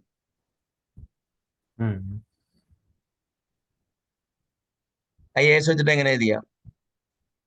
അപ്പൊ അതായത് വെബ് സെർവർ എന്ന് പറഞ്ഞൊരു സാധനം ഉണ്ടെങ്കിൽ ആ വെബ് സെർവർ വേറൊരു ആപ്ലിക്കേഷനെ വിളിച്ചിട്ട് ആ ആപ്ലിക്കേഷനാണ് ഈ CGI എക്സിക്യൂട്ട് ചെയ്ത് സ്ക്രിപ്റ്റ് എക്സിക്യൂട്ട് ചെയ്തുള്ള റിസൾട്ട് കൊടുക്കുന്നത്. അല്ല, CGI രണ്ട് പ്രോഗ്രാംസ് ഉണ്ടെന്നാണ് പറയുന്നത്. ഒന്ന് സെർവറും പിന്നെ നമുക്ക് എക്സിക്യൂട്ട് ചെയ്യേണ്ട പ്രോഗ്രാംസ് ഉണ്ട്. അതായത് ഫോർ എവറി ഫോം ഒരു ഏജന്റ് ഉണ്ടാവും, ഒരു ഏജന്റ് പ്രോസസ് ഉണ്ടാവും. അപ്പൊ നിങ്ങള് മറ്റേ സെർവറിലോട്ട് വിട്ട് കഴിഞ്ഞാൽ സെർവർ ഒരു EXE ആയിരിക്കും, നിങ്ങളുടെ ഹാൻഡ്ലറും EXE ആയിരിക്കും. അപ്പൊ ഒരു EXE മറ്റേ EXE സ്പോൺ ചെയ്യും, എന്നിട്ട് എൻവയോൺമെന്റൽ വേരിയബിൾ സെറ്റ് ചെയ്തിട്ട് സ്പോൺ ചെയ്യണം. അങ്ങനെയാണ് ഡാറ്റ എക്സ്ചേഞ്ച് ചെയ്യുന്നത്. ഓക്കെ, അപ്പൊ അത്യാവശ്യം ഫുൾ ഒരു സെർവർ ആയില്ലേ? എല്ലാ എക്സ്റ്റൻഷനുകളുണ്ട്. അതാണ് CGI. And cookies, why we need them? HTTP is a stateless protocol, maintaining the user state. Send name value pairs in the HTTP headers which browser sends every time with the request. Cookies has got size limits. ഇതെങ്ങനെ get and the query string എങ്ങനെയാ work ചെയ്യണത്? How do we overcome cookie limited? ID of session. For every user there will be session data. Session ID is used as an index into the session database. Session ID is passed as a cookie to the client. Using hidden variables one can have cookieless sessions too. Session is good. What about inter-session communication? Why do we need inter-session communication? Idea of application object. അതാണ് .NET ഒക്കെ application object കൊണ്ടുവരുന്നതിനാ, മനസ്സിലായില്ലേ? ASP.NET തമ്മിൽ എന്താണ് ബന്ധം എന്നുള്ളതാണ്. ഇതൊരു ഞാൻ അവിടെ എടുത്തൊരു സെഷനാണ് ഇവിടെ കിട്ടിയ. അതായത് കുറെ ആൾക്കാർക്ക് വെബ് പ്രോഗ്രാമിങ്ങിനെ കുറിച്ച് വെറുതെ ASP.NET ഉപയോഗിച്ചിട്ട് കാര്യമില്ലല്ലോ. അവിടെ കിട്ടിയോ ഗെയിം പിടി കിട്ടിയോ? അതായത് 1989 സ്റ്റാറ്റിക് വെബ് ഉണ്ടായി, 1991 ഇന്ററാക്റ്റീവ് വെബിന് വേണ്ടിയുള്ള ഫസ്റ്റ് അറ്റംപ്റ്റിന്റെ പേര് CGI ആണ്.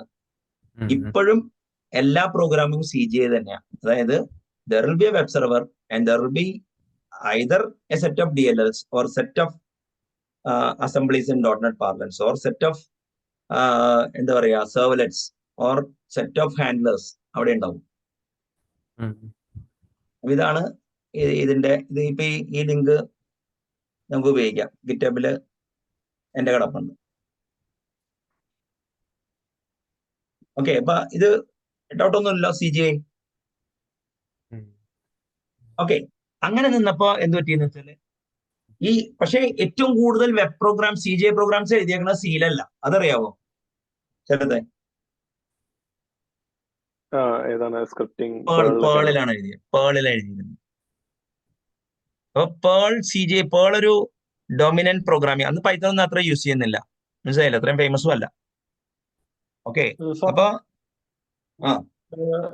അപ്പൊ ഒരു റിക്വസ്റ്റ് വന്നു കഴിഞ്ഞാൽ അതിന്റെ റെസ്പോൺസ് ജനറേറ്റ് ചെയ്യണത് നമ്മുടെ ഈ EXE ആയിരിക്കും. അതെ EXE. അത് പക്ഷെ നിങ്ങക്ക് ഡുക് ടു എന്നുള്ള യുണിക്സ് കോളൊക്കെ അറിയാവോ? ഞാനിപ്പോ ഒരു EXE ആണ്, അരുൺ ഒരു EXE ആണെങ്കിൽ അരുണിന്റെ ഔട്ട്പുട്ട് എനിക്ക് ക്യാപ്ചർ ചെയ്യാം. ഓക്കെ അപ്പൊ അരുൺ സ്റ്റാൻഡേർഡ് ഔട്ട്പുട്ടിലോട്ടേ റൈറ്റ് ചെയ്യുള്ളൂ, അത് ഞാൻ പിടിക്കും. ഓക്കെ എന്നിട്ട് അതാണ് ഞാൻ എന്റെ സോക്കറ്റിലൂടെ ക്ലയന്റ് അയക്കുന്നത്. മനസ്സിലായില്ലേ? അപ്പൊ അരുൺ ഒരു രക്ഷയില്ല. അരുൺ വിചാരിക്കുന്നത് ഒരു നോർമൽ സി പ്രോഗ്രാം എക്സിക്യൂട്ട് ചെയ്യണ, പക്ഷെ ക്യാപ്റ്റീവ് മോഡിലാണ് ഓടിക്കുന്നത്. ഓക്കെ ഇപ്പൊ സാർ സെർവറിന് അല്ല ENV വേരിയബിൾസും സ്കോപ്പ് ചെയ്യാൻ പറ്റും അപ്പോ ചൈൽഡ് ഇതിന് വേണ്ടിയിട്ട്. അതൊക്കെ ചെയ്യാൻ പറ്റും. നമുക്ക് വേണമെങ്കിൽ അതിൽ നിന്ന് വിളിക്കണതിന് വേണമെങ്കിൽ എക്സ്ട്രാ ഓവർറൈഡ് ഒക്കെ ചെയ്തിട്ട് വേറെ വിളിക്കാം. ഓക്കെ അപ്പൊ ഏകദേശം കിട്ടിയോ CGI എന്താണ്? അതിലൊരു ഡൗട്ട് ഉണ്ട്. എൻവയോൺമെന്റ് വേരിയബിൾ സിസ്റ്റം അല്ലേ ഹാൻഡിൽ ചെയ്യണത്? അല്ല, അങ്ങനെയല്ല. ഓരോ പ്രോസസ്സിനും എൻവയോൺമെന്റ് ഉണ്ട്. ഓ അല്ല, ഞാനത് നോട്ട് JS-ലാണ് കണ്ടേക്കണം. അപ്പൊ അത് ഇവിടെ ഡെഫിനറ്റ്ലി അപ്ലിക്കബിൾ ആണെന്നുള്ളതുകൊണ്ട് ഒന്ന് ഡബിൾ ചെക്ക് കൺഫേം ചെയ്താണ്. നമ്മൾ ചെയ്യേണ്ടതെന്ന് അറിയാം, നമുക്കൊരു ചെറിയൊരു HTTP സെർവറായിട്ട് CGI-യുടെ ഒരു സിമുലേറ്റർ, മനസ്സിലായോ? അങ്ങനെ നമുക്ക് എല്ലാ പ്രോഗ്രാമിംഗ് മോഡലും ഇംപ്ലിമെന്റ് ചെയ്യാം. We can walk through this. അല്ല, ഇത് ചെയ്യണമെന്ന് തോന്നി. ഒരു സ്റ്റാറ്റിക് ഫയൽ സെർവർ എഴുതാ, എന്നിട്ട് ഒരു പുതിയ പ്ലഗിൻ ആഡ് ചെയ്ത് കഴിഞ്ഞാൽ. അതെ, പ്ലഗിൻ ആഡ് ചെയ്യരുത്. ആദ്യമേ EXE വിളിക്കണമെന്നാണ്, സ്പോണർ ആഡ് ചെയ്യണം. അപ്പൊ നല്ല റോബസ്റ്റ് സ്പോണർ കിട്ടുന്നു. അത് അല്ല, ഇനിയാണ് വരാൻ പോണത്. So far with me. അപ്പൊ ആൾക്കാർ പേളിലും സിയിലും തകൃതമായി എഴുതി നടക്കുകയാണ്. അപ്പൊ അങ്ങനെ വരുമ്പോഴ നെറ്റ്സ്കേപ്പിന് ഒരു ഐഡിയ തോന്നി, എന്തുകൊണ്ട് EXE ആവണം, DLL പോരെ? അരുണേ, അപ്പൊ അവര് ഉണ്ടാക്കിയ ഇന്റർഫേസിന്റെ പേരാണ് നെറ്റ്സ്കേപ്പ് സെർവർ API, NSAPI എന്ന്. Okay okay. നമ്മളെ ഹിസ്റ്റോറിക്കൽ റെട്രോ പ്രോഗ്രാമിംഗ് മോഡലാണ് സാറ് പറയണത്. നമ്മൾ EXE സ്പോണർ തന്നെ എഴുതണം. അതെ വേണം.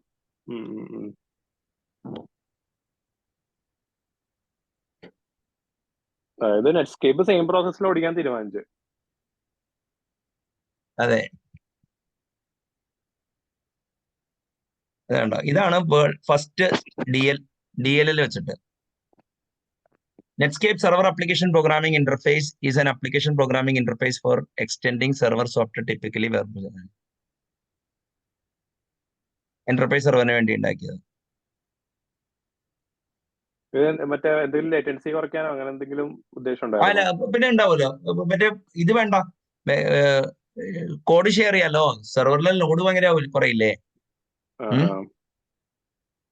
NSAPI ആണ്. അതെ അതെ അതെ.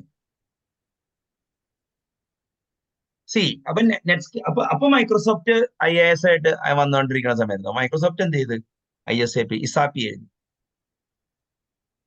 ഇതാണ് most dominant DLL based protocol. ഇത് 1994, ഇത് ഏതുപോലെ 96-ലാണ് ഞാൻ കാണുന്നത്. എപ്പോഴാണ് ഒരു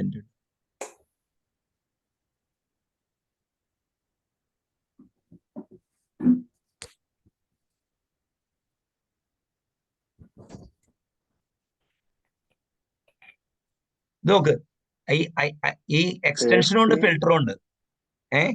ഇത് കണ്ടോ, ആക്റ്റീവ് സെർവർ പേജസ് ഇങ്ങനെ ഉണ്ടാക്കിയേ, ASP.NET അങ്ങനെ ഉണ്ടാക്കിയേ. ഇവിടെ കിട്ടിയ അതായത് എക്സ്റ്റൻഷൻസും ഫിൽറ്റേഴ്സും ആണ്. മൊഡ്യൂൾ ഹാൻഡ്ലറായി മാറിയത് പിന്നെയാ, മനസ്സിലായില്ലേ? മൊഡ്യൂൾ ഫിൽറ്റേഴ്സിന് പകരവും മറ്റേ ISAPI ഫിൽറ്റർ ആണ് മറ്റേ ASP. അതായത് സെർവ്ലെറ്റ് ഇൻഫ്രാസ്ട്രക്ചറിന് ഈക്വലന്റ് ആയിട്ടുള്ള ഇപ്പുറത്തെ. അതെ, സെർവ്ലെറ്റ് ഇതിൽ നിന്നാണ് ഇതേ. അപ്പൊ once again I will repeat, 1989 static web ഉണ്ടായി. 1991 ഫോംസ് ആഡ് ചെയ്തിട്ട് CGI ഉണ്ടാക്കി. 94-96 കാലഘട്ടത്തിൽ മൈക്രോസോഫ്റ്റും ഇവരും ഈ മറ്റേ ISAPI മോഡൽ കൊണ്ടുവന്നു. സൂൺ മൈക്രോസോഫ്റ്റ് അന്ന് വിഷ്വൽ ബേസിക് ഉണ്ടായിരുന്നു. അന്ന് ജാവ അപ്പോ 95-ലാണല്ലോ ജാവ വന്നത്. ജാവ ഒരിക്കലും 95 എന്തായപ്പോ ജാവ ഒരിക്കലും ഒരു വെബ് ജാവ ആപ്ലിക്കേഷൻ ഉണ്ടാക്കിയേ, ഇത് ഉണ്ടാക്കിയില്ല. മറ്റേ അവർക്ക് ഇതുണ്ടായില്ല, എന്താ പറയാ, വെബില് താല്പര്യം ഉണ്ടായിരുന്നില്ല. അവരുടെ വെബ് പേജിന് പകരം വെബ് ആപ്ലിക്കേഷൻ ആണ് അവർ ടാർഗറ്റ് ചെയ്ത്. ഇവിടെ കിട്ടിയ 97 എന്റർപ്രൈസ് ജാവ സ്പെസിഫിക്കേഷൻ വന്നപ്പോഴാണ് സെർവ്ലെറ്റും JSP വന്നേ. ചെറുതിനോട് കിട്ടിയോ? അതെ. കിട്ടെ. ഓക്കെ. അപ്പൊ പക്ഷെ ഇപ്പൊ ഇതിലൊരു പ്രോബ്ലം ഉണ്ട്. ആരുടെ ഒരു DL പൊട്ടിയ എന്ത് ചെയ്യും? എല്ലാ ആ സെർവർ തന്നെ കിടക്കും ഇല്ലേ? അപ്പൊ അവര് മൈക്രോസോഫ്റ്റ് എന്ത് ചെയ്തെന്ന് അറിയാവോ ലാലെ? അവര് സെർവർ ഓടിച്ചു. അത് കഴിഞ്ഞിട്ട് അവര് ASP.NET IIS.exe ഉള്ളതാണ് അവര് മറ്റേ ഈ .NET പ്രോസസ് ഒക്കെ ഓടി ഒരു വർക്കർ പ്രോസസ് വെച്ചു. എന്നിട്ട് അതിലാണ് DL ഓടി. അപ്പൊ അതിന്റെ ഹെൽത്ത് ഒക്കെ മോണിറ്റർ ചെയ്യാൻ പറ്റും. പിന്നെ ഒരു കേർണൽ ലെവൽ ഫയർവാളും വെച്ച് HTTP.sys.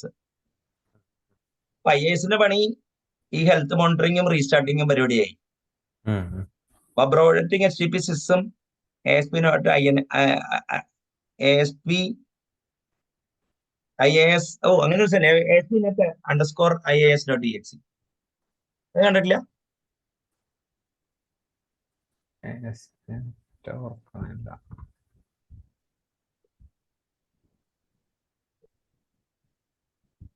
റഗീസല്ല. ASP.NET IIS.exe വെച്ചിട്ടാണ് ASP.NET ചെയ്തത്. മനസ്സിലായില്ലേ? HTTP sys മൈക്രോസോഫ്റ്റിന്റെ കേർണൽ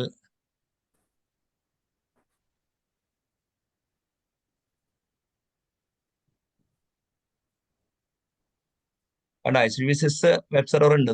ഇതിപ്പോ ഇതൊക്കെ നോക്കിയാൽ മതി. ഇത് വെബ് സെർവർ ആണോ സാറേ HTTP sys എന്ന് പറഞ്ഞത്?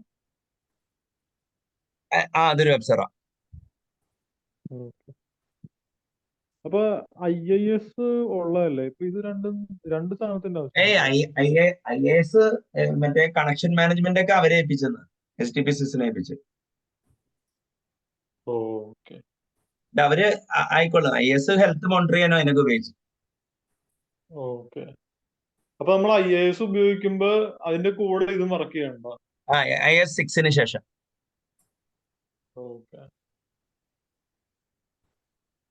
ഓക്കെ. അപ്പൊ അത് കിട്ടിയില്ലേ? അപ്പൊ അങ്ങനെ നിൽക്കുമ്പോഴാണ് ജാവ 95-ല് എൻ്റർ ചെയ്യുന്നത് അല്ലേ? അപ്പൊ ജാവ വന്നു കഴിഞ്ഞപ്പോ ജാവ പറഞ്ഞു ഇതിന് വെബ് പേജ് നമുക്ക് വെബ് ആപ്ലിക്കേഷൻ ഓടിച്ചൂടെ എന്ന് ചോദിച്ചു. അപ്പൊ നെറ്റ്സ്കേപ്പും സണ്ണും കൊളാബറേറ്റ് ചെയ്തു. മൈക്രോസോഫ്റ്റ് ആ ടെക്നോളജി ലൈസൻസ് ചെയ്തു. വേൾഡ് ജാവയിലേക്ക് പോയാണ്. ജാവ 1.1 വന്നപ്പോ ജാവ എന്റർപ്രൈസ് സ്പെസിഫിക്കേഷൻ വന്നു. അപ്പൊ J2EE എന്നാണ് അവര് പേരിട്ട്.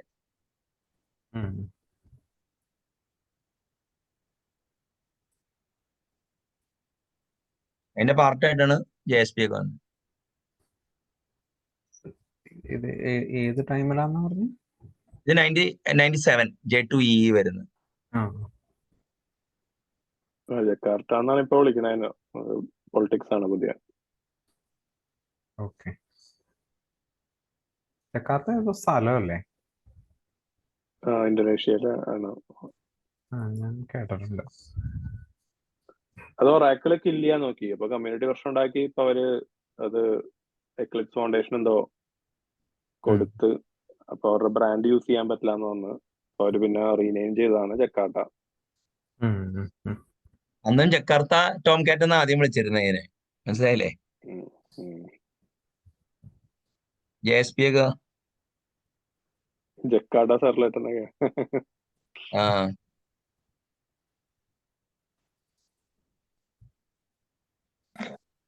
അപ്പൊ ഇവര് ഇത് കൊണ്ടുവന്നു.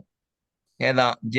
ജാവ ടു എന്റർപ്രൈസ് ഇത് കൊണ്ടുവന്നു. അപ്പൊ അതിലാണ് ജാവ X എന്ന് പറഞ്ഞു കാണും. അതിന്റെ ഉള്ളില് മറ്റേ സെർവ്ലെറ്റ് JSP അങ്ങനത്തെ വന്നു. മൈക്രോസോഫ്റ്റ് ASP പിൽക്കാലത്ത് ASP.NET ആക്കി. ഇവിടെ കിട്ടിയോ? ഓക്കെ. അപ്പോ ഈ സെർവ്ലെറ്റ് മറ്റേ ഇത് വന്നതിന് ഇടയ്ക്ക് ഡൈനാമിക് HTML സ്പെസിഫിക്കേഷൻ W3C വന്നു. അതിനിടയ്ക്ക് നെറ്റ്സ്കേപ്പ് ലൈവ് സ്ക്രിപ്റ്റ് ഇംപ്ലിമെന്റ് ചെയ്തു. ലൈവ് സ്ക്രിപ്റ്റിനെ പിൽക്കാലത്ത് ജാവ സ്ക്രിപ്റ്റ് എന്നാക്കി. അപ്പൊ അതിന് സ്റ്റാൻഡേർഡ് വേണമല്ലോ. അതിന് വേണ്ടിയാണ് DHTML സ്പെസിഫിക്കേഷൻ ഉണ്ടാക്കി.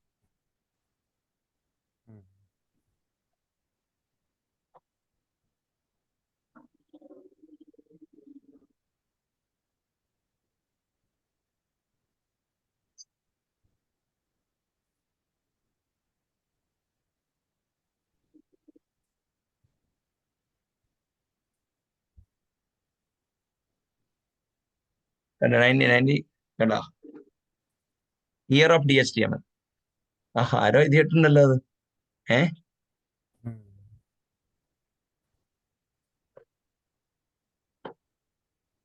അതായത് ഡോക്യുമെന്റ് ഒബ്ജക്ട് മോഡലൊക്കെ അതിൽ നിന്നാണ് വരുന്നത്. അതെ അതെ. അപ്പൊ ഈ ആർട്ടിക്കിളില് കിടപ്പുണ്ട്, ഞാൻ വെറുതെ ലിങ്കിലിടാം.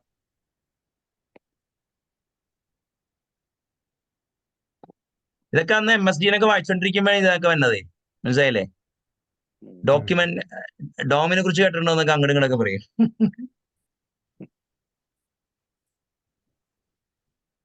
എടുത്തു വെച്ചോ. ഓക്കെ, അപ്പൊ DHTML വന്നപ്പോ HTML CSS JavaScript വന്നു. ഇവിടെ കിട്ടിയോ? അപ്പോ ഫോർ ദ ഫസ്റ്റ് ടൈം ക്ലയന്റിലും നമുക്ക് പ്രോഗ്രാം ചെയ്യാൻ പറ്റും. അപ്പൊ ഞാൻ ഈ ഒരു കാര്യം വീണ്ടും വീണ്ടും റിപ്പീറ്റ് 1989 സ്റ്റാർട്ടിംഗ് വെബ് ഉണ്ടായി. 1991 ഫോംസ് ആഡ് ചെയ്ത് കഴിഞ്ഞപ്പോ കോമൺ ഗേറ്റ്വേ ഇന്റർഫേസ് ഉണ്ടായിരുന്നു. വേറെ ക്ലയന്റിൽ നിന്ന് ഒരു ഫോംസ് സബ്മിറ്റ് ചെയ്യുമ്പോൾ അതിന് ആക്ഷൻ കൊടുത്തു കഴിഞ്ഞാൽ ആ correct action processor server spawn ചെയ്ത് വിളിച്ച് അതിന്റെ ഔട്ട്പുട്ട് ക്യാപ്ചർ ചെയ്ത് തിരിച്ച് ക്ലയന്റിലോട്ട് എത്തിച്ചേരുമായിരുന്നു. അങ്ങനെയാണ് ഡൈനാമിസം വെബില് ആദ്യമായിട്ട് വന്നത്. അപ്പോ എന്തിനു വേറെ EXE, പേളും സിയും വെച്ചാണ് അന്ന് എഴുതിയിരുന്നത്. എന്തിനു വേറെ EXE, why can be use DLL എന്ന് നെറ്റ്സ്കേപ്പ് തീരുമാനിച്ച പശ്ചാത്തലത്തിൽ NSAP ഉണ്ടാവുകയും NSAP ചുവട് പിടിച്ച് മൈക്രോസോഫ്റ്റ് അവരുടെ വെബ് സെർവറിൽ ISAPയും അപ്പാഷെ അവരുടെ വെബ് സെർവറിൽ മോഡ് _ സംതിങ് ആഡ് ചെയ്യുകയും ചെയ്തു. CGI മോഡ് _ മൊഡ്യൂൾസ് ആഡ് ചെയ്തു. അപ്പൊ അങ്ങനെ വന്നപ്പോ മൈക്രോസോഫ്റ്റിന് ഒരു കാര്യം മനസ്സിലാക്കി, എന്തിനാണ് ഈ നമുക്ക് അവര് ASP അങ്ങനെ ഓടിച്ചില്ല, പഴയതുമാതിരി തന്നെ ഓടിച്ചേ. ASP.NET വന്നപ്പോ അവർ എന്ത് ചെയ്യുന്ന വെച്ചാല് രണ്ട് കാര്യങ്ങൾ നടന്നു. HTTP.sys വന്നു, ASP.NET IIS.exe വന്നു. അതോടെ IISന്റെ പണി കുറച്ചും കൂടി, IIS പ്രോസസ് ആർക്കും പൊട്ടിക്കാൻ പറ്റാന്നായി.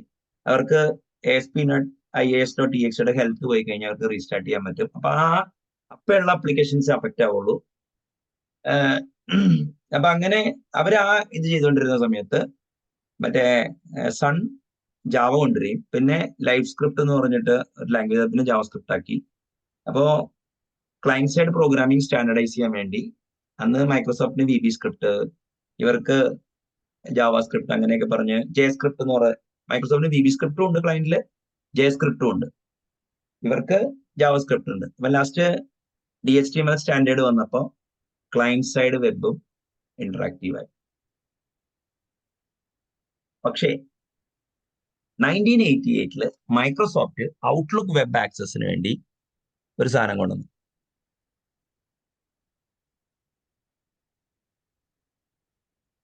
അതാണ് XML HTTP റിക്വസ്റ്റ്. 1998 അല്ല, അന്ന് ഈ അജാക്സ് എന്നുള്ള പേര് തന്നെ 2005 കേട്ടോ.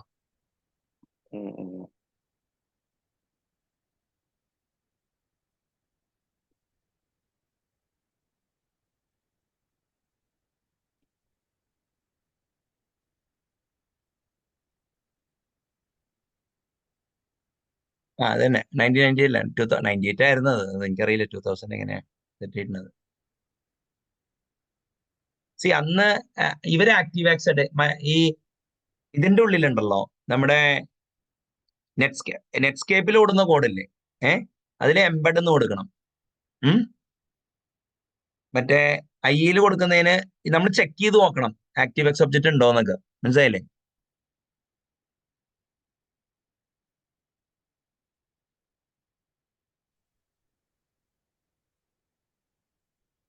അതിപ്പോ വേറൊരു എന്റെ ബ്ലോഗിലുണ്ടാണ്.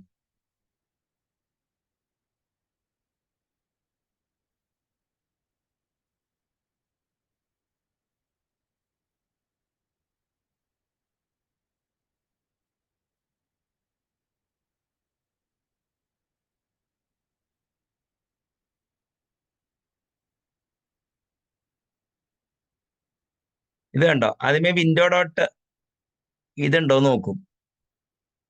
കണ്ടോ XML, അല്ലെങ്കിൽ മൈക്രോസോഫ്റ്റിന്റെ XML HTTP ആണോ നോക്കും. മനസ്സിലായില്ലേ? അങ്ങനെയാണ് ഉണ്ടാക്കിയിരുന്നത് ചെറുതെ. കോഡ് ചെയ്തിട്ടുണ്ട്. ഇതാ നമ്മുടെ ചെറുപ്പത്തിൽ ഇങ്ങനെ ഞാനൊരു പ്രത്യേക സാഹചര്യത്തിൽ ചെയ്തിട്ടുണ്ട്. എന്താണ്? അതെന്ന് വെച്ച് കഴിഞ്ഞാൽ ഒരു ആപ്ലിക്കേഷൻ ഉണ്ട്. അതൊരു സ്പെസിഫിക് സിസ്റ്റത്തിലെ ബ്രൗസറിൽ നിന്ന് മാത്രമേ ഓപ്പൺ ചെയ്യാൻ പാടുള്ളൂ. അപ്പൊ വെബാണ്, വെബ് ആപ്ലിക്കേഷൻ ആണ്, പക്ഷെ ആ സിസ്റ്റത്തിൽ നിന്ന് മാത്രം ഓപ്പൺ ചെയ്യാൻ പാടുള്ളൂ. അപ്പൊ അത് റെസ്ട്രിക്ട് ചെയ്യാൻ വേണ്ടി അവന്മാർ ഈ ആക്റ്റീവ്എക്സ് കമ്പോണന്റ് വെച്ചിട്ടാണ് സിസ്റ്റത്തിന്റെ മാക് അഡ്രസ്സോ പിന്നെ എന്തൊക്കെയോ സംഭവങ്ങളും കോൺഫിഗറേഷനോ ഒക്കെ വെച്ച് ചെക്ക് ചെയ്തിട്ടാണ് ചെയ്തിരുന്നത്. അപ്പൊ ഈ പറഞ്ഞ ആക്റ്റീവ്എക്സ് കമ്പോണന്റ് ആണ് ആദ്യം ലോഡാവുക, എന്നിട്ട് അത് കഴിഞ്ഞിട്ട് ആക്ച്വൽ സൈറ്റ് ലോഡാവുള്ളൂ. ഓക്കെ. അപ്പൊ ഈ XML HTTP റിക്വസ്റ്റ് വന്നു കഴിഞ്ഞാൽ, പക്ഷെ അന്നൊന്നും ആരും ഇതൊന്നും ഉപയോഗിച്ചിട്ടൊന്നും കേട്ടോ ചെറുത്, മനസ്സിലായില്ലേ? അല്ല സാർ, ഇത് ഞാൻ ചെയ്തിട്ടുണ്ടെന്ന് പറഞ്ഞതുണ്ടല്ലോ, മറ്റേ ഓരോ ബ്രൗസറിലും ഓരോ ഒബ്ജക്റ്റ് വെച്ചിട്ടാണല്ലോ റിക്വസ്റ്റ് മേക്ക് ചെയ്യാൻ. അപ്പൊ ഈ മറ്റേ തിങ്ക് ഫാമിലൊക്കെ ആയിരുന്ന ടൈമിലുള്ള കേസാ പറയണേ. അപ്പൊ നമ്മൾ ഇങ്ങനെ വേണം കൺസ്ട്രക്ട് ചെയ്യാണെന്ന് തോന്നണം, പക്ഷെ അത് സബ് ഡിഫറൻസ് ഉണ്ടോ നോക്കണം. അല്ല ഇപ്പൊ ഞാൻ പറഞ്ഞേ, അത് ഈ 2015 ഒക്കെ ആയി HTML5 റാറ്റിഫൈ ചെയ്യാൻ കറക്റ്റ് ആയിട്ട്. മൈക്രോസോഫ്റ്റ് ഒക്കെ ഈ തിരുട്ട് പരിപാടിയൊക്കെ നിർത്തി നേരെ ചെയ്തപ്പോഴാ. അപ്പൊ ഈ കേക്ക് അപ്പൊ അതിനിടയ്ക്ക് ഈ JSTL എന്നൊക്കെ പറഞ്ഞ സാധനം വന്നു. JSP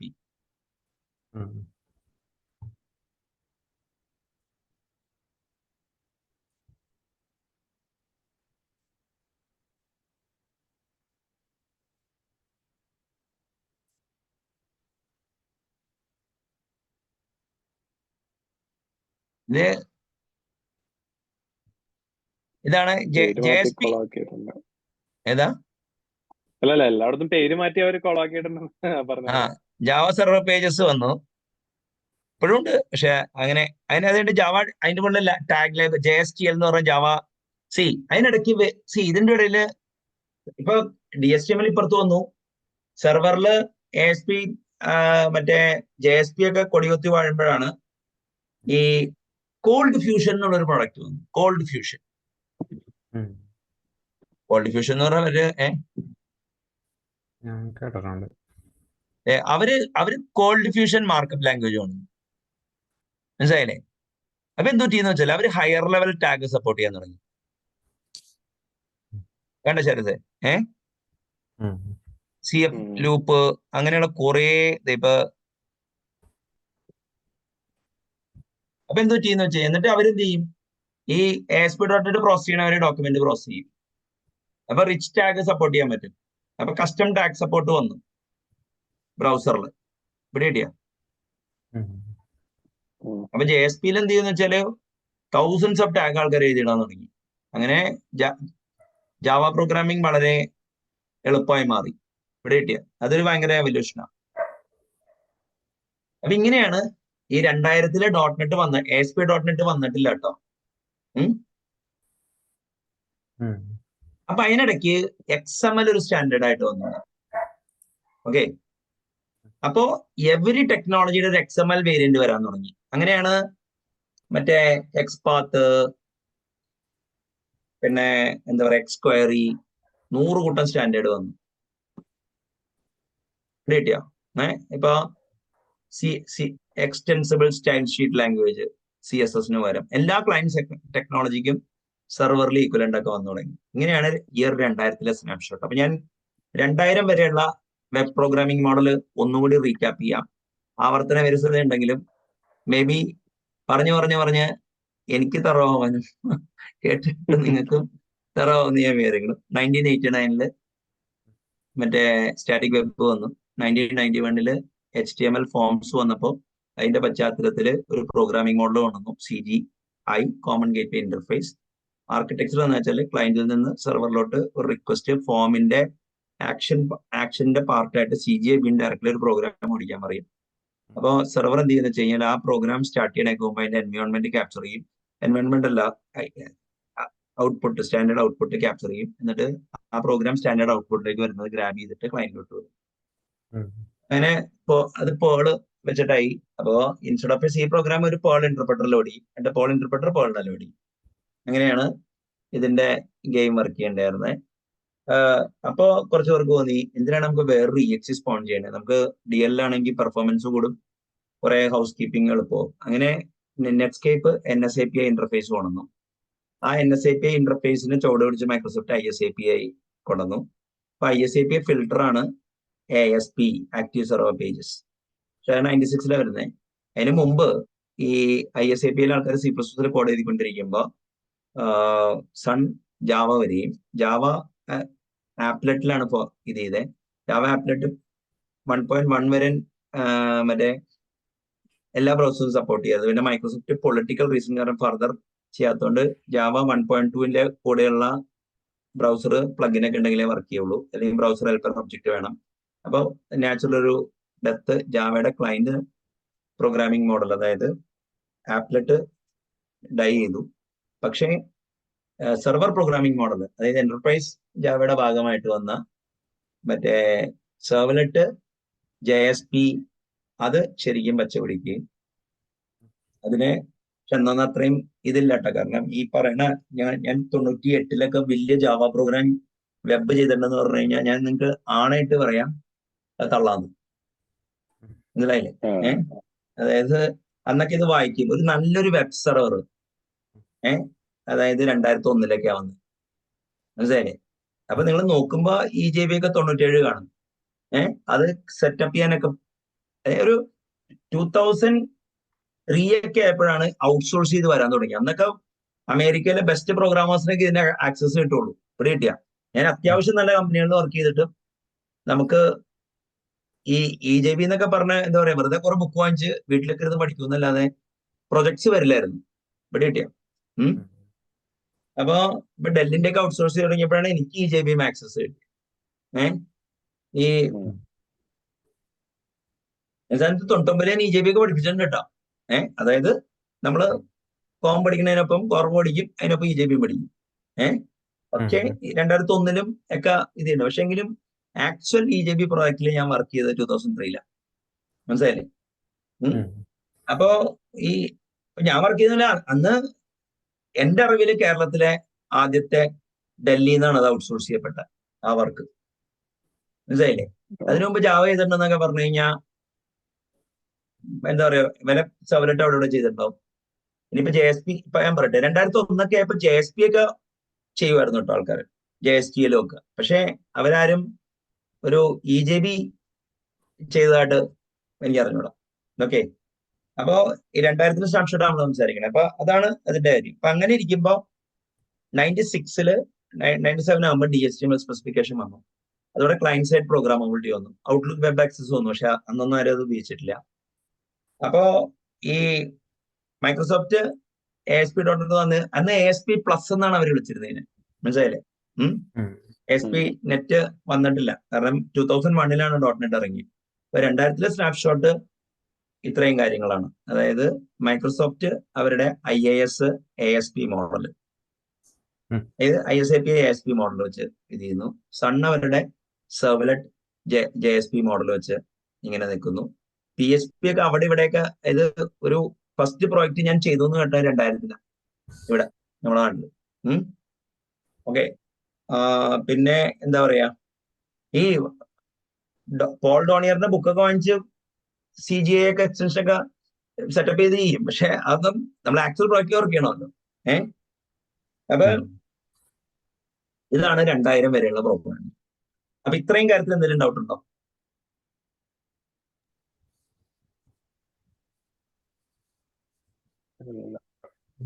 ജാക്സും മറ്റൊന്നും പിക്ചറിലേ വന്നിട്ടില്ല കേട്ടോ.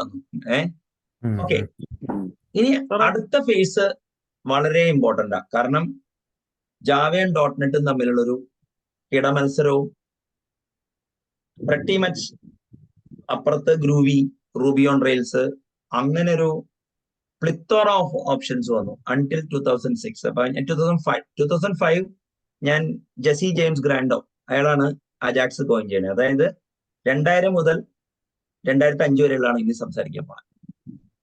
സോ ഫാർ വിത്ത് മീ അല്ലേ? അങ്ങനെ ഇരുന്നപ്പോഴാണ് ഈ അന്നും ഈ എന്താ പറയാ സെർവ്ലെറ്റ് പ്രോഗ്രാം എന്ന് പറഞ്ഞാൽ എന്താണെന്ന് അറിയാമോ ശരത്തെ? ഒരു ഇൻപുട്ട് എടുക്കുക, ഒരു സെർവ്ലെറ്റിലോട്ട് ഡാറ്റ പോകും, സെർവ്ലെറ്റ് ഡാറ്റാബേസിൽ ഇടും, ഡാറ്റാബേസിൽ നിന്ന് എടുത്തിട്ട് ഇത് ചെയ്യാം. അപ്പൊ ഞാൻ ഇത് കണ്ടിട്ട് മടുത്തിട്ട് ഞാനിപ്പോ 2001 കാലത്ത് 2000 എൻഡിൽ ഒരു ലാംഗ്വേജ് എഴുതി. അതിന്റെ പേര് സായി എന്നായിരുന്നു, സെർവ്ലെറ്റ് ഓട്ടോമേഷൻ ഇന്റർഫേസ്. അതായത് നിങ്ങൾ ഒരു മാപ്പിംഗ് ഡോക്യുമെന്റിൽ ഈ ഫീൽഡിൽ വരുന്ന ഡാറ്റ എന്ത് എക്സ്പ്രഷൻ അപ്ലൈ ചെയ്തിട്ട് നിങ്ങൾക്ക് ഡാറ്റാബേസിലേക്ക് ഇടാനുള്ള ഒരു DSL ആയിരുന്നു, മനസ്സിലായില്ലേ? അപ്പൊ അത് കഴിഞ്ഞിട്ട് തിരിച്ച് അന്ന് ടെംപ്ലേറ്റ് എഞ്ചിൻ ഒന്നും പറയാൻ അറിഞ്ഞൂടാ. ഓക്കെ, അപ്പൊ അന്ന് ടെംപ്ലേറ്റ് എന്ന് പറഞ്ഞാൽ ഈ വേർഡ് ഡോക്യുമെന്റിലും മറ്റേലൊക്കെ ഉള്ളതാ, മറ്റേ വേർഡ് പെർഫെക്റ്റിലൊക്കെ ഉള്ള സാധനം. ആ, അപ്പൊ അങ്ങനെ വന്നപ്പോ എന്ത് പറ്റി, ഈ എല്ലാവരും ജാവയിൽ ഇങ്ങനെ കൊടുത്തു. അപ്പൊ ഞാൻ പിന്നെ ടെംപ്ലേറ്റ് എഞ്ചിന് പകരം പബ്ലിഷ് ചെയ്യാൻ വേണ്ടി യുണിക്സിന്റെ ട്രോഫിന് വെച്ചിട്ട് ഒരു ടെംപ്ലേറ്റ്, ഇന്നത്തെ ഭാഷ പറഞ്ഞ ഒരു ടെംപ്ലേറ്റ് ലാംഗ്വേജ് ആയിരുന്നു. അതിന്റെ പേര് പായുന്നുണ്ട്. അത് ശരിക്കും പറഞ്ഞു കഴിഞ്ഞാൽ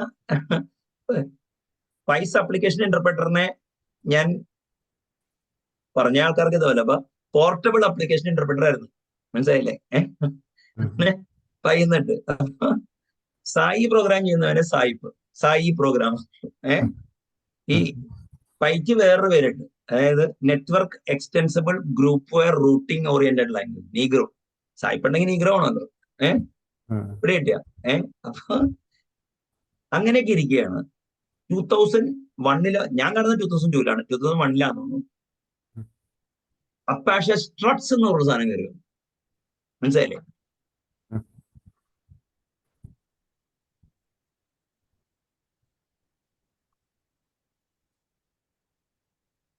സ്ട്രട്സ് 2 ആണ്.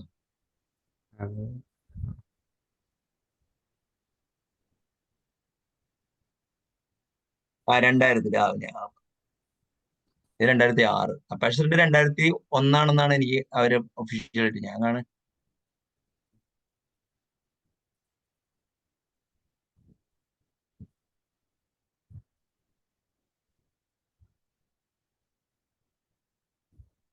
മെയ് 2001 പറയണേ. അപ്പൊ അപ്പാഷെ സ്ട്രട്സ് ഒരു MVC ഫ്രെയിംവർക്കാ.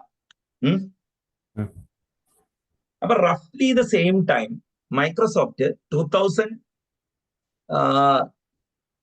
ജൂലൈയിലാണ് കണ്ടാന്ന് തോന്നുന്നു .NET പ്രൊജക്ട് അനൗൺസ് ചെയ്തു. ആൾക്കാർ നോക്കിക്കഴിഞ്ഞപ്പോ എന്നാൽ IAS ആണ് സെർവർ. നിങ്ങൾക്ക് ഒരു പ്രൊജക്ട് ഉണ്ടാക്കുമ്പോ IASലെ ഫോൾഡറിലാണ് ഉണ്ടാവണേ പ്രോജക്ട്, മനസ്സിലായല്ലേ? അല്ലേ? അപ്പൊ ഈ നോക്കിക്കഴിഞ്ഞപ്പോ വിഷ്വൽ ബേസിക് മാതിരി ഒരു സാധനം ഇരിക്കുന്നു വെബില്. അവിടെ ക്ലിക്ക് ചെയ്ത് കഴിഞ്ഞാൽ അങ്ങോട്ട്. അപ്പൊ ആ വിഷ്വൽ ബേസിക് വെബിൽ സിമുലേറ്റ് അതിനെയാണ് പിൽക്കാലത്ത് ASP.NET വെബ് ഫോംസ് എന്നറിയുന്നത്, മനസ്സിലായില്ലേ? അപ്പൊ മൈക്രോസോഫ്റ്റ് ഈ എന്താ പറയാ ഫാറ്റ് പേജ് ആർക്കിടെക്ചറിന് പോയി, അപ്പാഷെ സ്ട്രട്സ് MEC ആർക്കിടെക്ചറിന് പോയി, മനസ്സിലായില്ലേ? പിന്നെ അന്ന് മൈക്രോസോഫ്റ്റ് ആയിരുന്നു കൊച്ചിയിലൊക്കെ ഉണ്ടാവുന്നത്. അപ്പൊ നമ്മളൊക്കെ ഫുൾ സീനില് കോമും ഇതൊക്കെ വെച്ച് ഇന്ന് വിഷ്വൽ ബേസിക്കിന് പകരം VB.NET അത്ര പോപ്പുലർ ആയില്ല. കാരണം ഞാൻ പറഞ്ഞില്ല ഒരു 2003 ഒക്കെ ആയി. ഇപ്പൊ ഞാൻ പറഞ്ഞുതരാമല്ലോ, 2000 ASP.NET 1.1 ഞാൻ കയറി. ഞാൻ ലേറ്റ് ആയിട്ടാ കയറി, മനസ്സിലായില്ലേ? അന്ന് ഈ വിഷ്വൽ ബേസിക് ഇത് തന്നെ. അപ്പൊ അത് എനിക്കൊരു ഗുണം കിട്ടിയെന്ന് വെച്ചാല് ഡെല്ലിലെ ഒരു സ്മാർട്ട് പ്രോഗ്രാമർ ഒറ്റയ്ക്കിരുന്ന് എഴുതിയ ഒരു സിസ്റ്റം ഇൻഹെറിറ്റ് ചെയ്യാനാണ് 2003. അത് അയാൾ ഒരു കൊല്ലത്തോളം വർക്ക് ചെയ്തു. 2003 നവംബറിലാണെന്ന് എന്റെ ഓർമ്മ. ASP.NET 1.1 ഞാൻ വർക്ക് ചെയ്തു. ഓക്കെ, അപ്പോ ഈ 2003 ആയപ്പോഴേക്കും സ്ട്രട്സ് പോപ്പുലർ ആയി. അതിന് മുമ്പ് അപ്പൊ അപ്പാഷെ സ്ട്രട്സ് അന്ന് സ്പ്രിംഗ് ഒന്നും പിക്ചറിലില്ല. സ്പ്രിംഗ് 2004-05 കണ്ടവന്നെ. ഞാൻ ആദ്യമായിട്ട് കേൾക്കുന്നത് തന്നെ 2006-07 കണ്ട, മനസ്സിലായില്ലേ? ഇതൊക്കെ ഈ പുസ്തകത്തിൽ കാണുന്ന ഡേറ്റ് ആണ്. പോപ്പുലർ ആവണ്ടേ പ്രോജക്ട്, മനസ്സിലായില്ലേ? അപ്പൊ പക്ഷെ സ്ട്രട്സും ASP.NET വെബ് ഫോംസും തമ്മിൽ ഫൈറ്റ് ചെയ്യാണ്. അപ്പോ കുറച്ചു പേർക്ക് തോന്നി ജാവക്കാര് ചെയ്യേണ്ട റൂട്ട് MVC അല്ല, മൈക്രോസോഫ്റ്റിന്റെ റൂട്ടാണ്. അവരാണ് ജാവ സെർവർ ഫേസസ് ഉണ്ടാക്കി.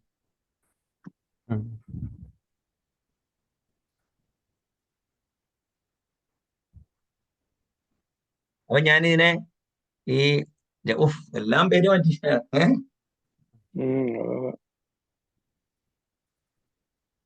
2004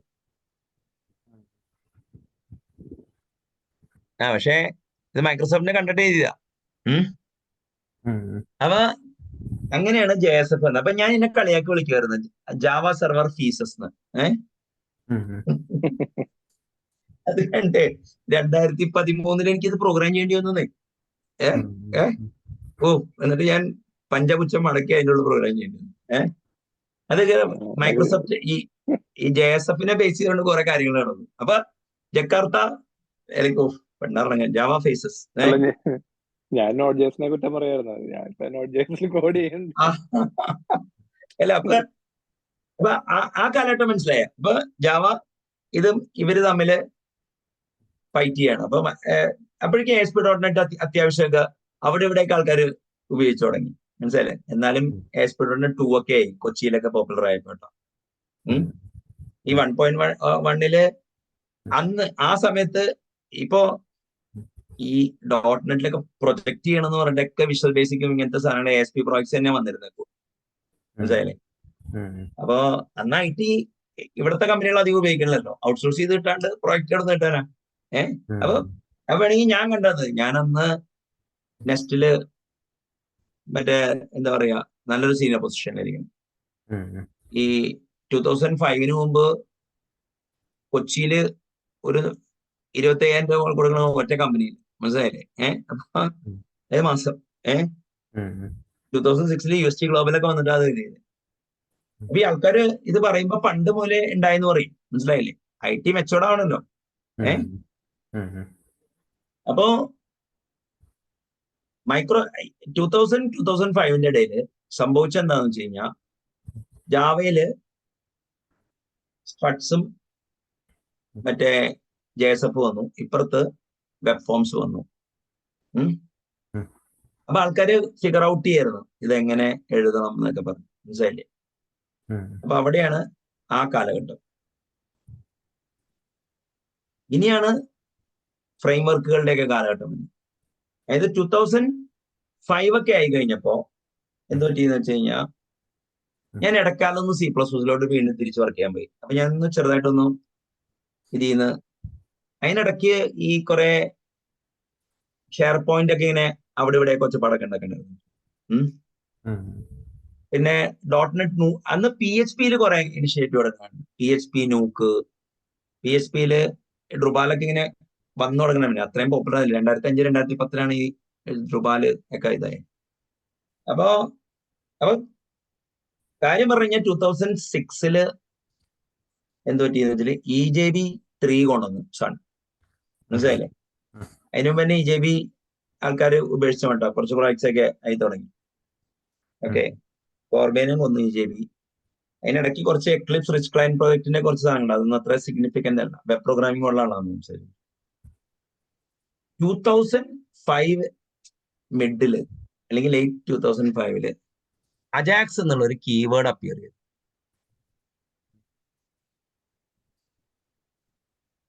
ജെസി ജെയിംസ് ഗ്രാൻഡ എന്നാണ് അവന്റെ പേര്.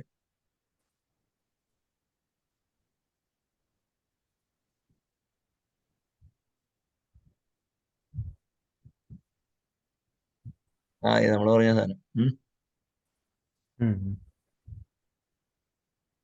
ഒരുത്തനാണ് ചെയ്തേ. അവളുടെ പേര് പോലും ഇല്ല. ഇത് എവിടെയോ കണ്ടു, ഒന്ന് താഴേക്ക് സ്ക്രോൾ ചെയ്യോ, കുറച്ചും കൂടി. അതെ, ഏറ്റവും അടിയിലത്തലെ അതിന്റെ മുകളിൽ, അതിന്റെ തൊട്ട് മുകളിൽ. ജെസി ജെയിംസ് ഗ്രാൻഡ് ഇങ്ങേരാണ് ഈ അജാക്സ് എന്നുള്ള. അപ്പൊ ഞാനൊരു ഇതൊക്കെ അജാക്സ് എന്ന് പറഞ്ഞു കഴിഞ്ഞാൽ ക്ലബാണോ ഫ്രെയിംവർക്ക് ആണോ എന്നുള്ളൊരു ഒരു തമാശ ഡോക്യുമെന്റ് ഒക്കെ എഴുതിയിരുന്നു. ഇവിടെ കിട്ടിയ ഓക്കെ. അപ്പൊ ഇതാണ് എന്താ പറയാ, അന്നൊരു കാര്യം മനസ്സിലാക്കണം, ജേക്വറി ഇല്ല. WPF ഇല്ല. മറ്റേ അപ്പൊ കുറെ കാര്യങ്ങളില്ല അവിടെ, മനസ്സിലായില്ലേ? അപ്പോ ഇത് വന്നപ്പോ പെട്ടെന്ന് വെബ് പ്രോഗ്രാമിംഗ് മോഡലിന് വീണ്ടും ഒരു ഉണർവ് വെച്ചു. ആൾക്കാര് ഈ അജാക്സ് അറിയാവോ എന്നൊക്കെ പറഞ്ഞത്. അപ്പൊ മൈക്രോസോഫ്റ്റിന് മനസ്സിലായി ഇങ്ങനെ പോയി കഴിഞ്ഞാൽ പ്രശ്നമാണ്. മൈക്രോസോഫ്റ്റ് എന്ത് ചെയ്തു? ASP.NET സെർവർ കൺട്രോൾസ് എന്ന് പറഞ്ഞൊരു സാധനം റിലീസ് ചെയ്തു. എന്നിട്ട് സെർവർ കൺട്രോളിനെ ജനറേറ്റ് ചെയ്ത് വരുന്ന ക്ലയന്റ് കൺട്രോള് അജാക്സ് എനേബിൾ ചെയ്തു. അത് പക്ഷേ ഒരു 2008 അത് പോപ്പുലർ ആയ കേട്ടോ. കാരണം അതിനു മുമ്പ് അജാക്സ് എക്സ്റ്റൻഷൻ എഴുതണമെങ്കിൽ നമ്മൾ കൈകൊണ്ട് തന്നെ എഴുതാനാണ് പറഞ്ഞത്. ബുക്സ് ഒക്കെ ഇറങ്ങിയിരുന്നു 2006-07 എങ്ങനെയാ ചെയ്യണം. അതായത് ഈ ഹാൻഡ്ലർ മൊഡ്യൂൾ പ്രോഗ്രാമിംഗ് മോഡൽ ഇല്ലേ, .NET അവർ ചെയ്തതെന്താ വെച്ചാല് ASP.NET ഹാൻഡ്ലർ അല്ല module replaced ISAPI filter, ASP.NET handler replaced ISAPI extension. അപ്പൊ അങ്ങനെ ഒരു ഇത് നടന്നിരുന്നു. അപ്പൊ ആദ്യകാലങ്ങളിലൊക്കെ ആൾക്കാരെ അജാക്സ് ഇംപ്ലിമെന്റ് ചെയ്തത് ഈ സെർവറിൽ ASP.NET ഇത് വെച്ചിട്ടാണ്, മനസ്സിലായില്ലേ? മൈക്രോസോഫ്റ്റില് അല്ല മറ്റിടത്ത് സെർവ്ലെറ്റ് വെച്ചിട്ടാ. പിന്നെയാണൊരു എന്താ പറയാ ഈ സപ്പോർട്ട് വന്നത്, മനസ്സിലായില്ലേ? ജേക്വറിമാരുടെ ഒരു ലൈബ്രറി വന്നപ്പോഴാണ് ഈ പറയുന്ന സാധനം വളരെ കയറി പോയത്. അപ്പൊ ജേക്വറി വന്നപ്പോ പെട്ടെന്ന് ക്ലയന്റ് സൈഡ് ഡെവലപ്മെന്റ്. സാറേ അപ്പൊ ഇവിടെ ഉണ്ടല്ലോ, അല്ല വേറെ ക്വസ്റ്റ്യൻ ഉണ്ട്. അതായത് ഈ സോപ്പ് വരുന്നത് എപ്പോഴാണ്? ഈ പിന്നെ എന്റർപ്രൈസസില് സർവീസ്, അതായത് ഇപ്പോ TCP ലെവൽ ഇപ്പൊ ബൈനറി പ്രോട്ടോകോൾ ഒക്കെ വെച്ചിട്ടുള്ള ഇന്റഗ്രേഷൻസ് ഒക്കെ ഉണ്ടായിട്ടുണ്ടാവണം. അതിനുശേഷം ഈ സെർവ്ലെറ്റ് ഒക്കെ വന്നതിന് ശേഷം ഈ XML സ്റ്റാൻഡേർഡ് വന്നതിന് ശേഷം ഈ സോപ്പിലോട്ടൊക്കെ എത്തുന്ന ഒരു പീരീഡ് ഇല്ലേ, അതും കൂടി ഇതിന്റെ ഒപ്പം പറയണ്ടേ? അതെ. അപ്പൊ സോപ്പ് ശരിക്കും പറഞ്ഞു കഴിഞ്ഞാല് പണ്ട് ഈ XML വന്നത് 96 ഒക്കെ ആണെങ്കിൽ XML RPC എന്നൊരു സാധനം വന്നു. അതായത് പണ്ട് നിങ്ങൾക്ക് RPC ചെയ്യണമെങ്കിൽ ഒന്നിലോ OSF-DCE RPC ചെയ്യണം, അതായത് open software foundation distributed computing environment RPC ചെയ്യണം, അല്ലെങ്കിൽ മൈക്രോസോഫ്റ്റിന്റെ RPC ഉപയോഗിക്കണം. ഓക്കെ, അതിനെ മൈക്രോസോഫ്റ്റ് ഡാറ്റ മാർഷൽ ചെയ്തിരുന്നത് XDR, എക്സ്റ്റെൻസിബിൾ ഡാറ്റ റെപ്രസെന്റേഷൻ വെച്ചിട്ടാണ് ബൈനറി പ്രോട്ടോകോൾ പറഞ്ഞിരുന്നത്. മറ്റേ NDR, നെറ്റ്വർക്ക് ഡാറ്റ റെപ്രസെന്റേഷൻ ആണ് ഇവര് പറഞ്ഞത്. ഈ OSF-DCE. അങ്ങനെ ഇരിക്കുകയാണ് എന്ത് പറ്റിയെന്ന് വെച്ച് കഴിഞ്ഞാല് ഈ മറ്റേ MSRPCയുടെ മുകളിൽ മൈക്രോസോഫ്റ്റ് കോമിനെ എക്സ്റ്റെൻഡ് ചെയ്തു 1996. അതിനെ DCOM എന്നാക്കി. അതേ ടൈമിൽ പിന്നെ MTS എന്ന് പറഞ്ഞ സാധനമൊക്കെ ഉണ്ടാക്കി, മൈക്രോസോഫ്റ്റ് ട്രാൻസാക്ഷൻ സെർവർ. ഓക്കെ, ഞാൻ പിന്നെ അത് വേറെ സ്ഥലത്തേക്ക് പോകാതിരിക്കാൻ വേണ്ടിയാണ് പറയേണ്ടിരുന്നത്. അപ്പൊ അതേ സമയം അതാണ് വേൾഡിലെ first component transaction monitor CTR. അതേ സമയം തന്നെ കോർബയുടെ സ്പെസിഫിക്കേഷൻ വന്നു. അപ്പൊ കോർബ നെറ്റ്വർക്ക് ഡാറ്റ റെപ്രസെന്റേഷൻ ഉപയോഗിച്ചിട്ട് OSF-DCയുടെ മുകളിൽ സ്റ്റാൻഡേർഡ് വന്നു. അത് രണ്ട് ഡിസ്ട്രിബ്യൂട്ടഡ് ഒബ്ജക്ട് പ്രോട്ടോകോൾ വന്നു. പിന്നെ IBM SOM ഉണ്ടായിരുന്നു, സിസ്റ്റം ഒബ്ജക്ട് മോഡൽ. അത് അത്രയും പോപ്പുലർ ആയില്ല. അപ്പൊ അത് വന്നു കഴിഞ്ഞപ്പോഴാണ് അപ്പൊ ബൈനറി ലെവലിൽ നിങ്ങൾക്ക് ഇന്റർപ്രൈസ്. അപ്പൊ XML വന്നപ്പോ പേലോഡ് എന്തുകൊണ്ട് ടെക്സ്റ്റ് ആക്കിക്കൂടാന്ന് പറഞ്ഞു. അപ്പൊ അങ്ങനെ വന്നപ്പോ XML RPC എന്ന് പറഞ്ഞ് കണ്ണി കണ്ടവരൊക്കെ സ്പെസിഫിക്കേഷൻ ഒക്കെ തുടങ്ങി. ചെറുതെ XML RPCയുടെ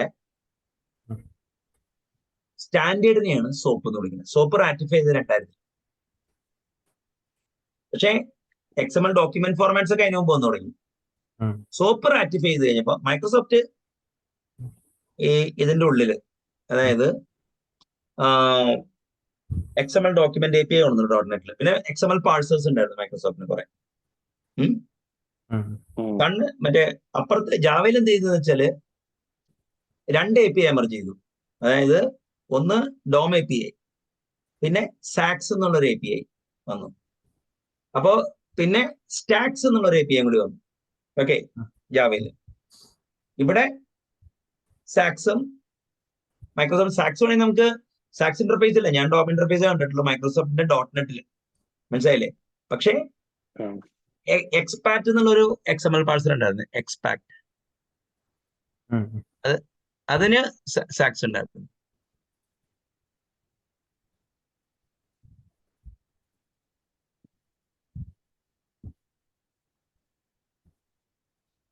ഇതാണ് എക്സ്പാക്ട്. ഇയാളുടെ അത് ഈ ജെയിംസ് ക്ലാർക്കാണ് ഈ ഇത് ഒറിജിനൽ എതിരെ. അപ്പൊ ഇതിന് സാക്സ് ഇന്റർഫേസ് ഉണ്ടായിരുന്നു. ഞാൻ ഇത് വെച്ചിട്ട് സാക്സ് എഴുതിയിരുന്നു, മനസ്സിലായില്ലേ. പക്ഷെ മൈക്രോസോഫ്റ്റിന് സാക്സ് ഇന്റർഫേസ് ഉണ്ടായെന്ന് എനിക്ക് അറിഞ്ഞോ. ഞാൻ ഉപയോഗിച്ചിട്ടില്ല. XML ഡോക്യുമെന്റ് വെച്ചിട്ടാണ് ഞാൻ വർക്ക് ചെയ്തേക്കുന്നത്. XML പാഴ്സർ ഉപയോഗിച്ചിട്ടുണ്ട് കേട്ടോ മൈക്രോസോഫ്റ്റിനെ, പക്ഷെ അതിനും മൈക്രോസോഫ്റ്റ് XML പാഴ്സറിന് സാക്സ് ഇന്റർഫേസ് ഉണ്ടായെന്ന് എനിക്ക് ഉറപ്പില്ല. അതുകൊണ്ട് ഞാൻ വർക്ക് ചെയ്തിട്ടില്ല. ഈ ജെയിംസ് ക്ലാർക്ക് വേറെ ജെയിംസ് ക്ലാർക്ക് അല്ലേ? അത് മറ്റേ ഒരു ഗ്രാഫിക്സ് ജെയിംസ് ക്ലാർക്ക് അല്ല കേട്ടോ, ഇതൊരു പ്രോഗ്രാമർ ജെയിംസ് ക്ലാർക്ക്.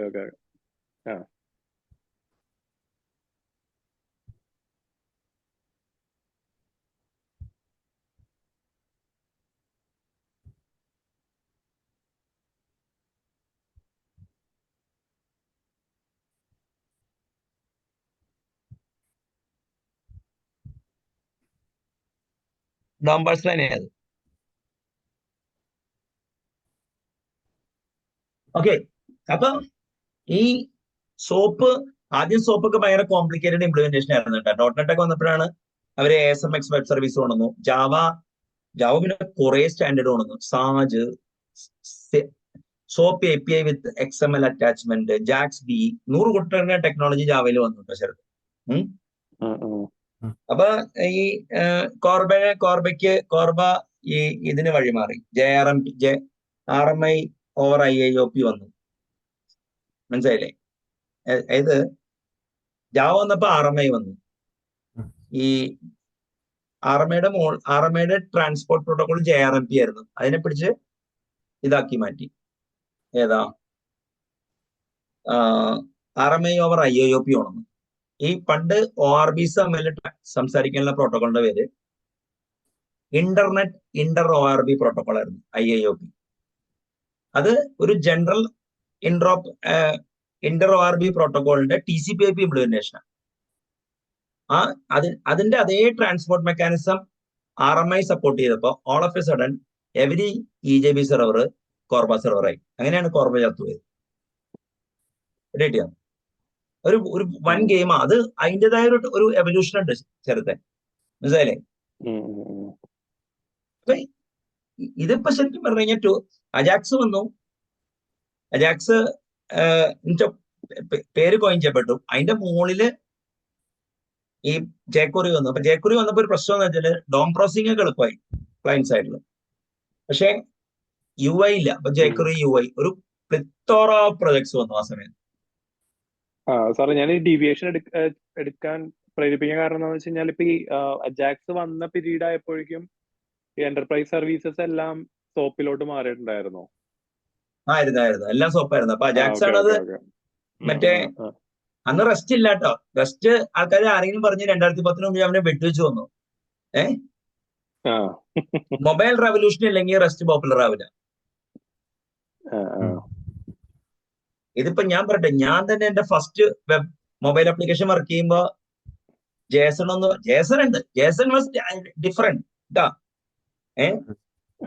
അതായത് ഉണ്ടാക്കിയതാണോ?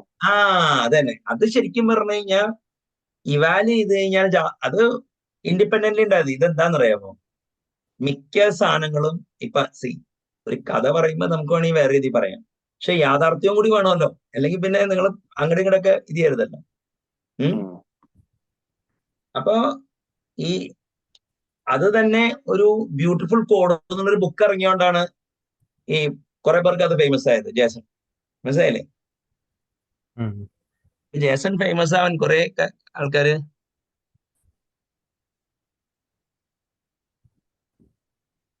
ഇത് ഏതുമല്ല നോക്കാം.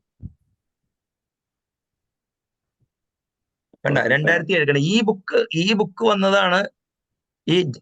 അങ്ങനെയാണ് അങ്ങേര് ഫേമസ് ആയേ. ആര്? ഡഗ്ലസ് ക്രോക്ക്ഫോർഡ്. അപ്പൊ ഇതിൻ്റെ ഉള്ളൊരു ആർട്ടിക്കിൾ ഉണ്ട്.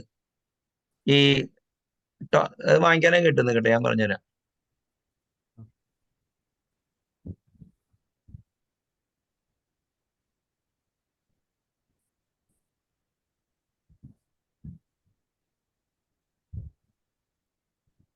ടോപ്പ് ഡൗൺ ഓപ്പറേറ്റർ പ്രസിഡൻസ് പാൾസിങ്ങിന്റെ ഒരു ബുക്ക് ഉണ്ട്, മനസ്സിലായില്ലേ?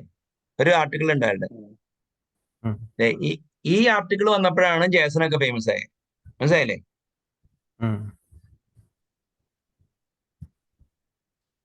ജേസൺ ഫേമസ് ആയതോ അല്ല, റോക്ക്ഫോർഡ് ഫേമസ് ആയി. ഇപ്പൊ ബ്യൂട്ടിഫുൾ ജാവാസ്ക്രിപ്റ്റ് എപ്പോഴും ഇറങ്ങിയേ, അപ്പോഴാണ് ആൾക്കാരെ നോട്ട് ചെയ്ത് തുടങ്ങിയത്, ജാവാസ്ക്രിപ്റ്റ് കമ്മ്യൂണിറ്റി. ഞാൻ നോട്ട് ചെയ്യാൻ കാരണം ഈ ആർട്ടിക്കിളാണ്.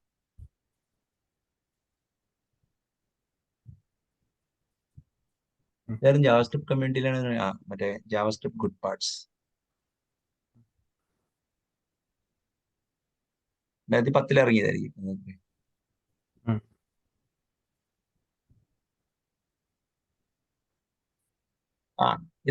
ഇത് പോപ്പുലർ ആയ ഈ പോപ്പുലർ ആയെന്ന് പറഞ്ഞു കഴിഞ്ഞാൽ ഈ ജാവാസ്ക്രിപ്റ്റ് തന്നെ പോപ്പുലർ ആയത് എന്തുകൊണ്ടാ? അതിനു മുമ്പ് പാണ്ഡ്യയുടെ ലാംഗ്വേജ് ആയിരുന്നത്, മനസ്സിലായല്ലേ? അയ്യേ ആരെങ്കിലും ജാവാസ്ക്രിപ്റ്റ് ഉപയോഗിക്കോ? നോട്ട് ജേസ് 2010 ഫേമസ് ആയപ്പോഴാണ് ജാവാസ്ക്രിപ്റ്റ് പോപ്പുലർ ആയത്. അപ്പൊ ഈ ബുക്ക് പോപ്പുലർ ആവുന്നത് ഗൂഗിൾ V8 എഞ്ചിൻ വന്നതിന് ശേഷമാണ്. അതായത് നോട്ട് ജേസ് വന്നു, ഗൂഗിൾ V8 എഞ്ചിനാന്ന് വന്നു. ആ സമയത്ത് ജാവാസ്ക്രിപ്റ്റ് ഒരു പ്രൈമറി പ്രോഗ്രാമിംഗ് ലാംഗ്വേജ് ആയി മാറി. JavaScript as A primary programming language ഞാൻ സെഷനൊക്കെ എടുത്തിട്ടുണ്ട്, മനസ്സിലായില്ലേ? അപ്പോ ആ ടൈമിലൊന്നും ഈ ജേസൺ അത്ര പോപ്പുലർ, വളരെ ഫ്യൂ എലീറ്റ് ആൾക്കാർക്ക് അറിയാമെന്ന കാര്യം, മനസ്സിലായില്ലേ? അത് കഴിഞ്ഞിട്ട് എന്ത് പറ്റിയെന്ന് വെച്ച് കഴിഞ്ഞാല് മൊബൈൽ വന്നപ്പോ, എന്നിട്ട് ഇപ്പൊ 2011 വരെയൊക്കെ സോപ്പ് തന്നെ ഉപയോഗിച്ചിട്ട്, ഞാനൊക്കെ എന്റെ ഫസ്റ്റ് പ്രൊജക്ട് സോപ്പാ ഉപയോഗിച്ചത്, WCF ആയിട്ടൊക്കെ കമ്മ്യൂണിക്കേറ്റ് ചെയ്യാനും മറ്റേതൊക്കെ. കാരണം അന്ന് വെബ് API ഇല്ല അല്ലേ? ഓക്കെ, അപ്പൊ അങ്ങനെയാണ് ഈ എന്താ പറയാ റസ്റ്റ് ഫേമസ് ആയി. റസ്റ്റ് ഒരു 2011 ഒക്കെ ആയി, അതൊരു മൊബൈൽ റവല്യൂഷന്റെ ഭാഗം. നമ്മളിപ്പോ 2010 കാലഘട്ടത്തിൽ പറഞ്ഞ. അപ്പൊ അതായത് ഒരു വെബ് പ്രോഗ്രാമിംഗ് പോയിന്റ് ഓഫ് വ്യൂല് 2006 അജാക്സ് കോയിൻ, 2005 അജാക്സ് കോയിൻ ചെയ്യപ്പെട്ടു. 2006 jQuery വന്നു, jQuery UI, അങ്ങനെ ഈ 3-4 UI പ്രോജക്റ്റ് വന്നു, മോച്ച, അങ്ങനെ കുറെ പ്രോജക്ട്സ് ഉണ്ടായിരുന്നു. അത് വന്നതിന്റെ പശ്ചാത്തലത്തിൽ എന്താ പറയാ അങ്ങനെ ഇരിക്കുക. അതിനിടയ്ക്ക് MVVM മൈക്രോസോഫ്റ്റില് വന്നു കേട്ടോ 2008 ആയപ്പോ. ഏത് അത് പക്ഷേ പ്രസന്റേഷൻ അബ്സ്ട്രാക്ഷൻ കൺട്രോൾ എന്ന് പറഞ്ഞ, ഇപ്പൊ ഞാൻ പറഞ്ഞിട്ട് ഒരു മാർട്ടിൻ ഫോളറിന്റെ ആർട്ടിക്കിൾ ഉണ്ട്, എടുത്ത് നോക്കി അറിയാൻ പറ്റും. അടുത്ത് ആരെങ്കിലും തള്ളിയാലുണ്ടല്ലോ നമുക്ക് അങ്ങനെ ഇൻവെസ്റ്റിഗേറ്റ് ചെയ്യാം.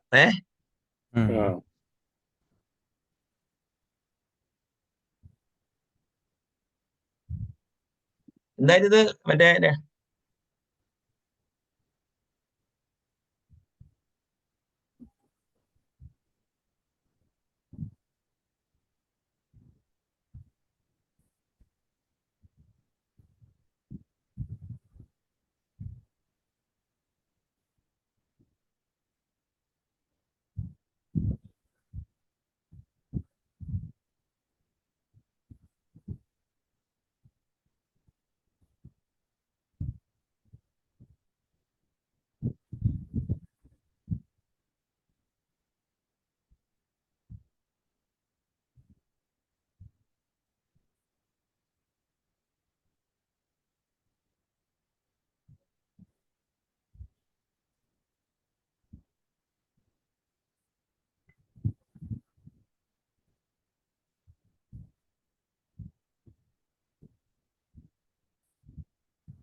ഇങ്ങനെ ആർട്ടിക്കിളിലാണ് അത് വന്നത്.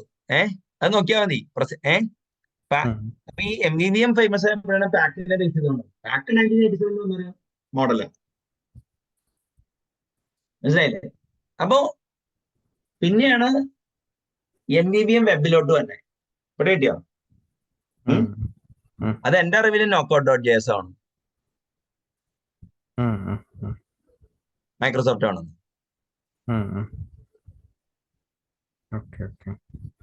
കണ്ട ജൂലൈ 2010 ഇനിഷ്യൽ റിലീസ് തന്നെ. അപ്പൊ അറ്റ്ലീസ്റ്റ് ഞാൻ പറഞ്ഞുതരാം, ഷിജു വർഗീസ് ആണ് ഇത് ഇൻട്രൊഡ്യൂസ് ചെയ്തത് കേമഗില്, മനസ്സിലായില്ലേ? പുള്ളി അന്ന് ഇതൊക്കെ ചെയ്യുമായിരുന്നു. അപ്പോ ഈ 2010 എൻഡിലോ 2011 തുടക്കത്തിലാണ് നോക്കൗട്ട് കേൾക്കുന്നത്. പ്രൊജക്ട്സിലൊക്കെ വന്നപ്പോഴേക്കും ഫർദർ പിന്നെയും പോയി. അതേസമയം ആംഗുലാർ JS വന്നു. അപ്പൊ ഇതൊക്കെ MVVM ഫ്രെയിംവർക്സാ, മനസ്സിലായില്ലേ? അതായത് ഒന്നുമില്ല, അജാക്സ് പ്രോഗ്രാമിംഗ് മോഡലിന്റെ കൂടെ ഡാറ്റ ബൈൻഡിങ് കൊണ്ടുവന്നു ബൈ ഡയറക്ഷൻ. അപ്പൊ നോക്കൗട്ട് ആംഗുലർ JS വന്നു. അത് കഴിഞ്ഞിട്ടാണ് ആംഗുലറിന്റെ 2 സ്പായായി മാറിയത്. അപ്പൊ React.js വന്നു, മറ്റേ നമ്മുടെ Vue.js വന്നു, പിന്നെ പ്രോഗ്രസീവ് വെബ് ആപ്പ് എന്നുള്ളൊരു സാധനം വന്നു. ഇതാണ് വെബിന്റെ ഒരു എവല്യൂഷണറി പോയിന്റ് ഓഫ് വ്യൂല് എനിക്ക് പറയാനുള്ളത്. അപ്പൊ ക്വസ്റ്റ്യൻസ് ആവാം.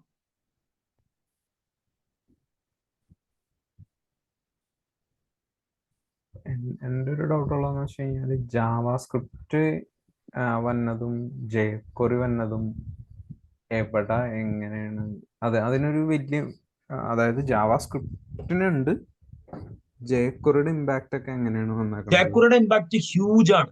കാരണം അതിനു മുമ്പ് നിങ്ങൾക്ക് ഡോക്യുമെന്റ് ട്രാവേഴ്സ് ചെയ്യണം, റിക്കർസീവ് പ്രോഗ്രാമിംഗ് ഒക്കെ അറിയണം ജാവാ സ്ക്രിപ്റ്റിൽ എഴുതണമെങ്കിൽ. പിന്നെ ഈ മറ്റേ കോഡ് കട്ട് ആൻഡ് പേസ്റ്റ് ചെയ്തിരുന്നേ. എന്റെ അറിവില് ബ്രയൻ പെന്നി എന്ന് പറഞ്ഞൊരു ഡെവലപ്പറാണ് 68 KB ജാവാസ്ക്രിപ്റ്റ് എഴുതിയിട്ട് IE എക്സ്പ്ലോറിൽ ഇട്ടേക്കാണ്. 2005 ഞാൻ കാണുന്നത്. അന്നതൊരു വലിയൊരു അത്ഭുതമായിരുന്നു എനിക്ക്, മനസ്സിലായില്ലേ? അതാണ് ജാവാസ്ക്രിപ്റ്റ് സീരിയസ് പ്രോഗ്രാമിംഗ് ലാംഗ്വേജ് ആയിട്ട് ഞാൻ കണ്ടത്. അതിന് മുമ്പ് ആൾക്കാർ കട്ട് ആൻഡ് പേസ്റ്റ് ചെയ്യും, മനസ്സിലായില്ലേ? എനിക്ക് തോന്നുന്നില്ല ആരെങ്കിലും ഒരു ജാവാസ്ക്രിപ്റ്റ് ഏതൊരു ഈ ഡെവലപ്പർ വർത്ത് ഹിസ് സോൾട്ട്. ജാവാസ്ക്രിപ്റ്റിന്റെ ഫങ്ഷണൽ പ്രോഗ്രാമിംഗ് ഞാനാണ് പോപ്പുലറൈസ് ചെയ്തത് അക്രോസ് ദ സ്റ്റേറ്റ്. എനിക്കൊരു ഡൗട്ടും ഇല്ല. ഇവിടെ കിട്ടിയ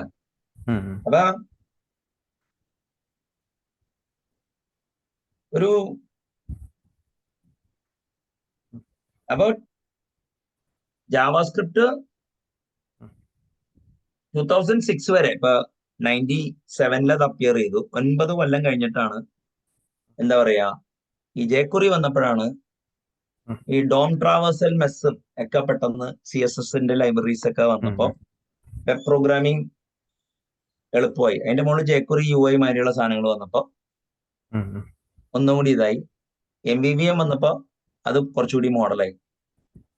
MVVMയുടെ ഈ part server part client rendering model അവസാനിച്ചു. അത് കഴിഞ്ഞിട്ട് പിന്നെ സ്പായി കഴിഞ്ഞപ്പോ GPU എക്സ്പ്ലോയിറ്റ് ചെയ്യാം എന്നൊക്കെ പറഞ്ഞ് പിന്നെ WebGL അങ്ങനത്തെ സ്റ്റാൻഡേർഡ് ഒക്കെ ഉണ്ടായിട്ടോ. അത് വേറെ കഥ. HTML5ന്റെ സ്റ്റാൻഡേർഡ്. അപ്പൊ ഇതാണ് ബേസിക് ഐഡിയ. അപ്പോ ജാവ സ്ക്രിപ്റ്റിന്റെ ക്രിട്ടിക്കൽ മാസ് എത്തിക്കുന്നതിൽ jQuery ആൻഡ് ഇറ്റ്സ് മറ്റേ ഈ പിന്നെ MVVM ഫ്രെയിംവർക്ക് വന്നപ്പോ jQuery അതിന്റെ ഒരു ഭാഗമായി മാറി, മനസ്സിലായില്ലേ? ഇപ്പൊ FetchAPയോ എന്തുകൊണ്ടൊക്കെ ആക്കിയിട്ടുണ്ട്. അപ്പോ jQueryക്ക് നല്ലൊരു ഇമ്പാക്ട് ഉണ്ടെന്ന് ഞാൻ പറയുള്ളൂ. പിന്നെ ഞാൻ പറഞ്ഞില്ലേ, റെസ്റ്റ് പോപ്പുലർ ആയി കഴിഞ്ഞപ്പോ JSON വന്നു. അപ്പൊ ഇവിടെ വന്ന് ജസ്റ്റ് ഈ വാല്യൂ ചെയ്ത് കഴിഞ്ഞാൽ ഒബ്ജക്ട്സ് ഒക്കെ എക്സ്ചേഞ്ച് ചെയ്യാൻ എളുപ്പമായി. പക്ഷെ ആരെങ്കിലും ഒക്കെ JSON റിക്വസ്റ്റ് ഈ വാല്യൂ ഉപയോഗിച്ചായിട്ട് അറിയാവോ? ഞാൻ ഉപയോഗിച്ചിട്ടുണ്ട് റൂൾ എഞ്ചിനൊക്കെ എഴുതാൻ. വെറുതെ ആൾക്കാർ ഉപയോഗിക്കുന്നതാണ്. ഈ ഞാൻ പറഞ്ഞില്ലേ, ഇപ്പൊ ഈ നമ്മൾ ഇതിലൊക്കെ കാണുന്നില്ലേ, ഈ പറഞ്ഞ ജാവാസ്ക്രിപ്റ്റ് ഗുഡ് പാർട്സിൽ കാണുന്ന പ്രോഗ്രാമിംഗ് ഒന്നും ജാവാസ്ക്രിപ്റ്റ് ആപ്ലിക്കേഷനിൽ വേണ്ടി വരില്ല, മനസ്സിലായില്ലേ ചെറുപ്പം? ഇപ്പൊ ആംഗുലാർ എഴുതണവന് അത് വേണ്ടി വരും. ഇപ്പൊ ലാല് കണ്ടിട്ടുണ്ടോ ഈ പ്രോഗ്രാമിംഗ് ലാംഗ്വേജിന്റെ ഫീച്ചേഴ്സ് ജുഡീഷ്യസ്ലി ചൂസ് ചെയ്ത് എഴുതണേ? കോമൺ പ്രാക്ടീസിൽ ആൾക്കാർ എഴുതും അല്ലെ? ഇപ്പൊ C# തന്നെ നിങ്ങൾക്ക് എങ്ങനെ നല്ല ഒബ്ജക്ട് മോഡൽ ഉണ്ടാക്കണം? അല്ല, പാരറ്റോ ഡിസ്ട്രിബ്യൂഷൻ അവിടെ വരുന്നുണ്ട് ഈ ഫീച്ചേഴ്സിന്റെ.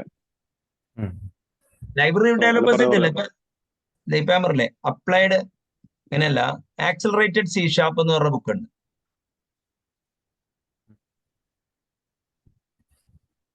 ഇതാണ് ഫസ്റ്റ് ബുക്ക്, അതിപ്പോ 2010 ഉണ്ട്. വിച്ച് നിങ്ങൾക്കൊരു ടൈപ്പ് എങ്ങനെ ഓരോ ഊപ്പ് ക്ലാസ് എങ്ങനെ ഉണ്ടാക്കാന്നുള്ളത് ഇതിനൊരു ചാർട്ടർ കൊണ്ടുവന്ന് കിട്ടിയ. അതിന് മുമ്പ് പറഞ്ഞുണ്ടായിരുന്നു ഫ്രെയിംവർക്ക് ഡിസൈൻ ഗൈഡ് ലൈൻസ് മൈക്രോസോഫ്റ്റിന്റെ. ഇതൊന്നും വായിച്ചാണ് ഞാൻ കണ്ടത്, ഞാൻ തപ്പിയിട്ടുണ്ട്. ഇത് എഴുതിയവന്മാര് ആ ഏരിയയിലുള്ളവന്മാരൊക്കെ വല്ലതും ചെയ്തിട്ടുണ്ടാവും. മനസ്സിലായില്ലേ? അപ്പൊ ഈ ഇതിനു മുമ്പ് ആരും ഒരു ടൈപ്പ് എങ്ങനെ ഉണ്ടാക്കണം എന്നുള്ളതിനെ കുറിച്ചൊന്നും ഒരു ഇതൊന്നുമില്ല. ഇങ്ങനെ ജസ്റ്റ് ക്ലാസ് എഴുതും. പക്ഷെ ലൈബ്രറി ഡിസൈൻ ചെയ്യാൻ പറഞ്ഞിട്ട് ഇപ്പൊ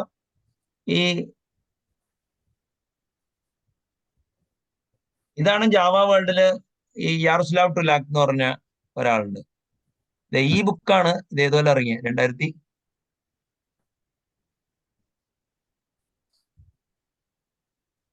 കണ്ടില്ല എവിടെ ഡേറ്റ്?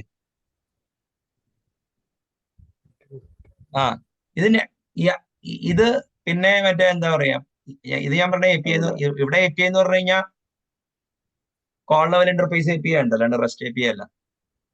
പിന്നെ മാർട്ടിൻ റെഡ്ഡി എഴുതിയിട്ടുണ്ട്.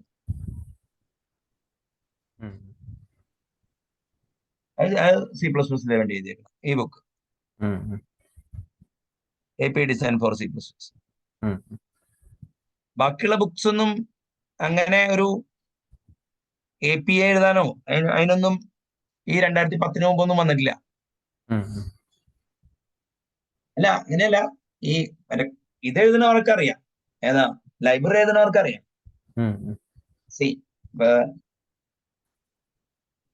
ഇങ്ങനെ തള്ളുന്ന നമുക്ക് കണ്ടറിയാൻ പറ്റും. കാരണം ഇപ്പൊ ഈ ടൈപ്പ് ബുക്സ് ഒന്നും നോക്കാതെ വെറുതെ പ്രോഗ്രാമിംഗ് മോഡൽ, ആ പ്രോബ്ലം ജാവാസ്ക്രിപ്റ്റിനുണ്ടല്ലോ.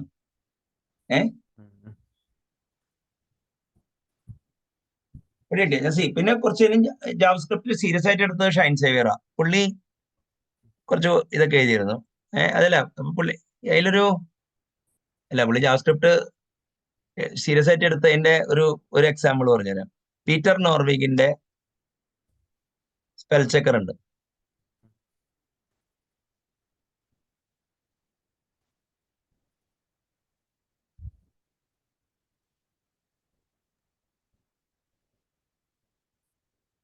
ഫസ്റ്റത്തെ ബ്ലോഗാണോ?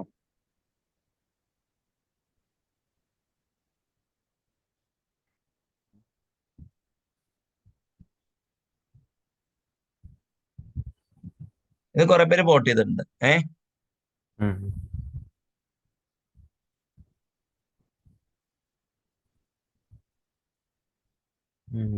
ജാവാസ്ക്രിപ്റ്റ് അതിന്റെ മുകളിൽ തൊട്ട് മുകളിൽ കണ്ട നിങ്ങളുടെ ജെസ്പെൽ എന്ന് പറഞ്ഞ എഴുതി. ഇതിപ്പോ ഇതെനിക്കിപ്പോഴും ഓർമ്മയുണ്ട്. 2012 ഡിസംബർ 31 അന്ന് രാത്രിയാണ്. അപ്പൊ ഈ തമാശ ഞാൻ എറണാകുളത്ത് നിന്ന് ആലുവയ്ക്ക് ഫുള്ള് നടന്നത് അത് കഴിയുമ്പോഴാണ് ഈ കോള് വരുന്നത്. ഇവിടെ കിട്ടിയ അപ്പൊ പുള്ളി കുറെ ഫംഗ്ഷൻ കുറെ കോട കാണാം. ഹാസ്കൽ കറിങ്ങിന് പുള്ളിയുടെ കുറെ കാര്യമാണ്. ബാക്കിയൊക്കെ ഇങ്ങനെ എന്താ പറയാ, ഒരു നെസ്റ്റഡ് പ്രോജക്ട് മാനേജറൊക്കെ പഠിക്കാൻ വലിയ അതെന്തൊക്കെ കുറച്ച് നോക്കിയിട്ടുണ്ട്. ബാക്കിയൊക്കെ മറ്റേ അത് ഡയലോഡിയാ. അല്ല പിന്നെ ഈ അങ്ങനത്തെ പ്രശ്നങ്ങളുണ്ട്. അതാണ് ഇതിന്. പിന്നെ വേറെ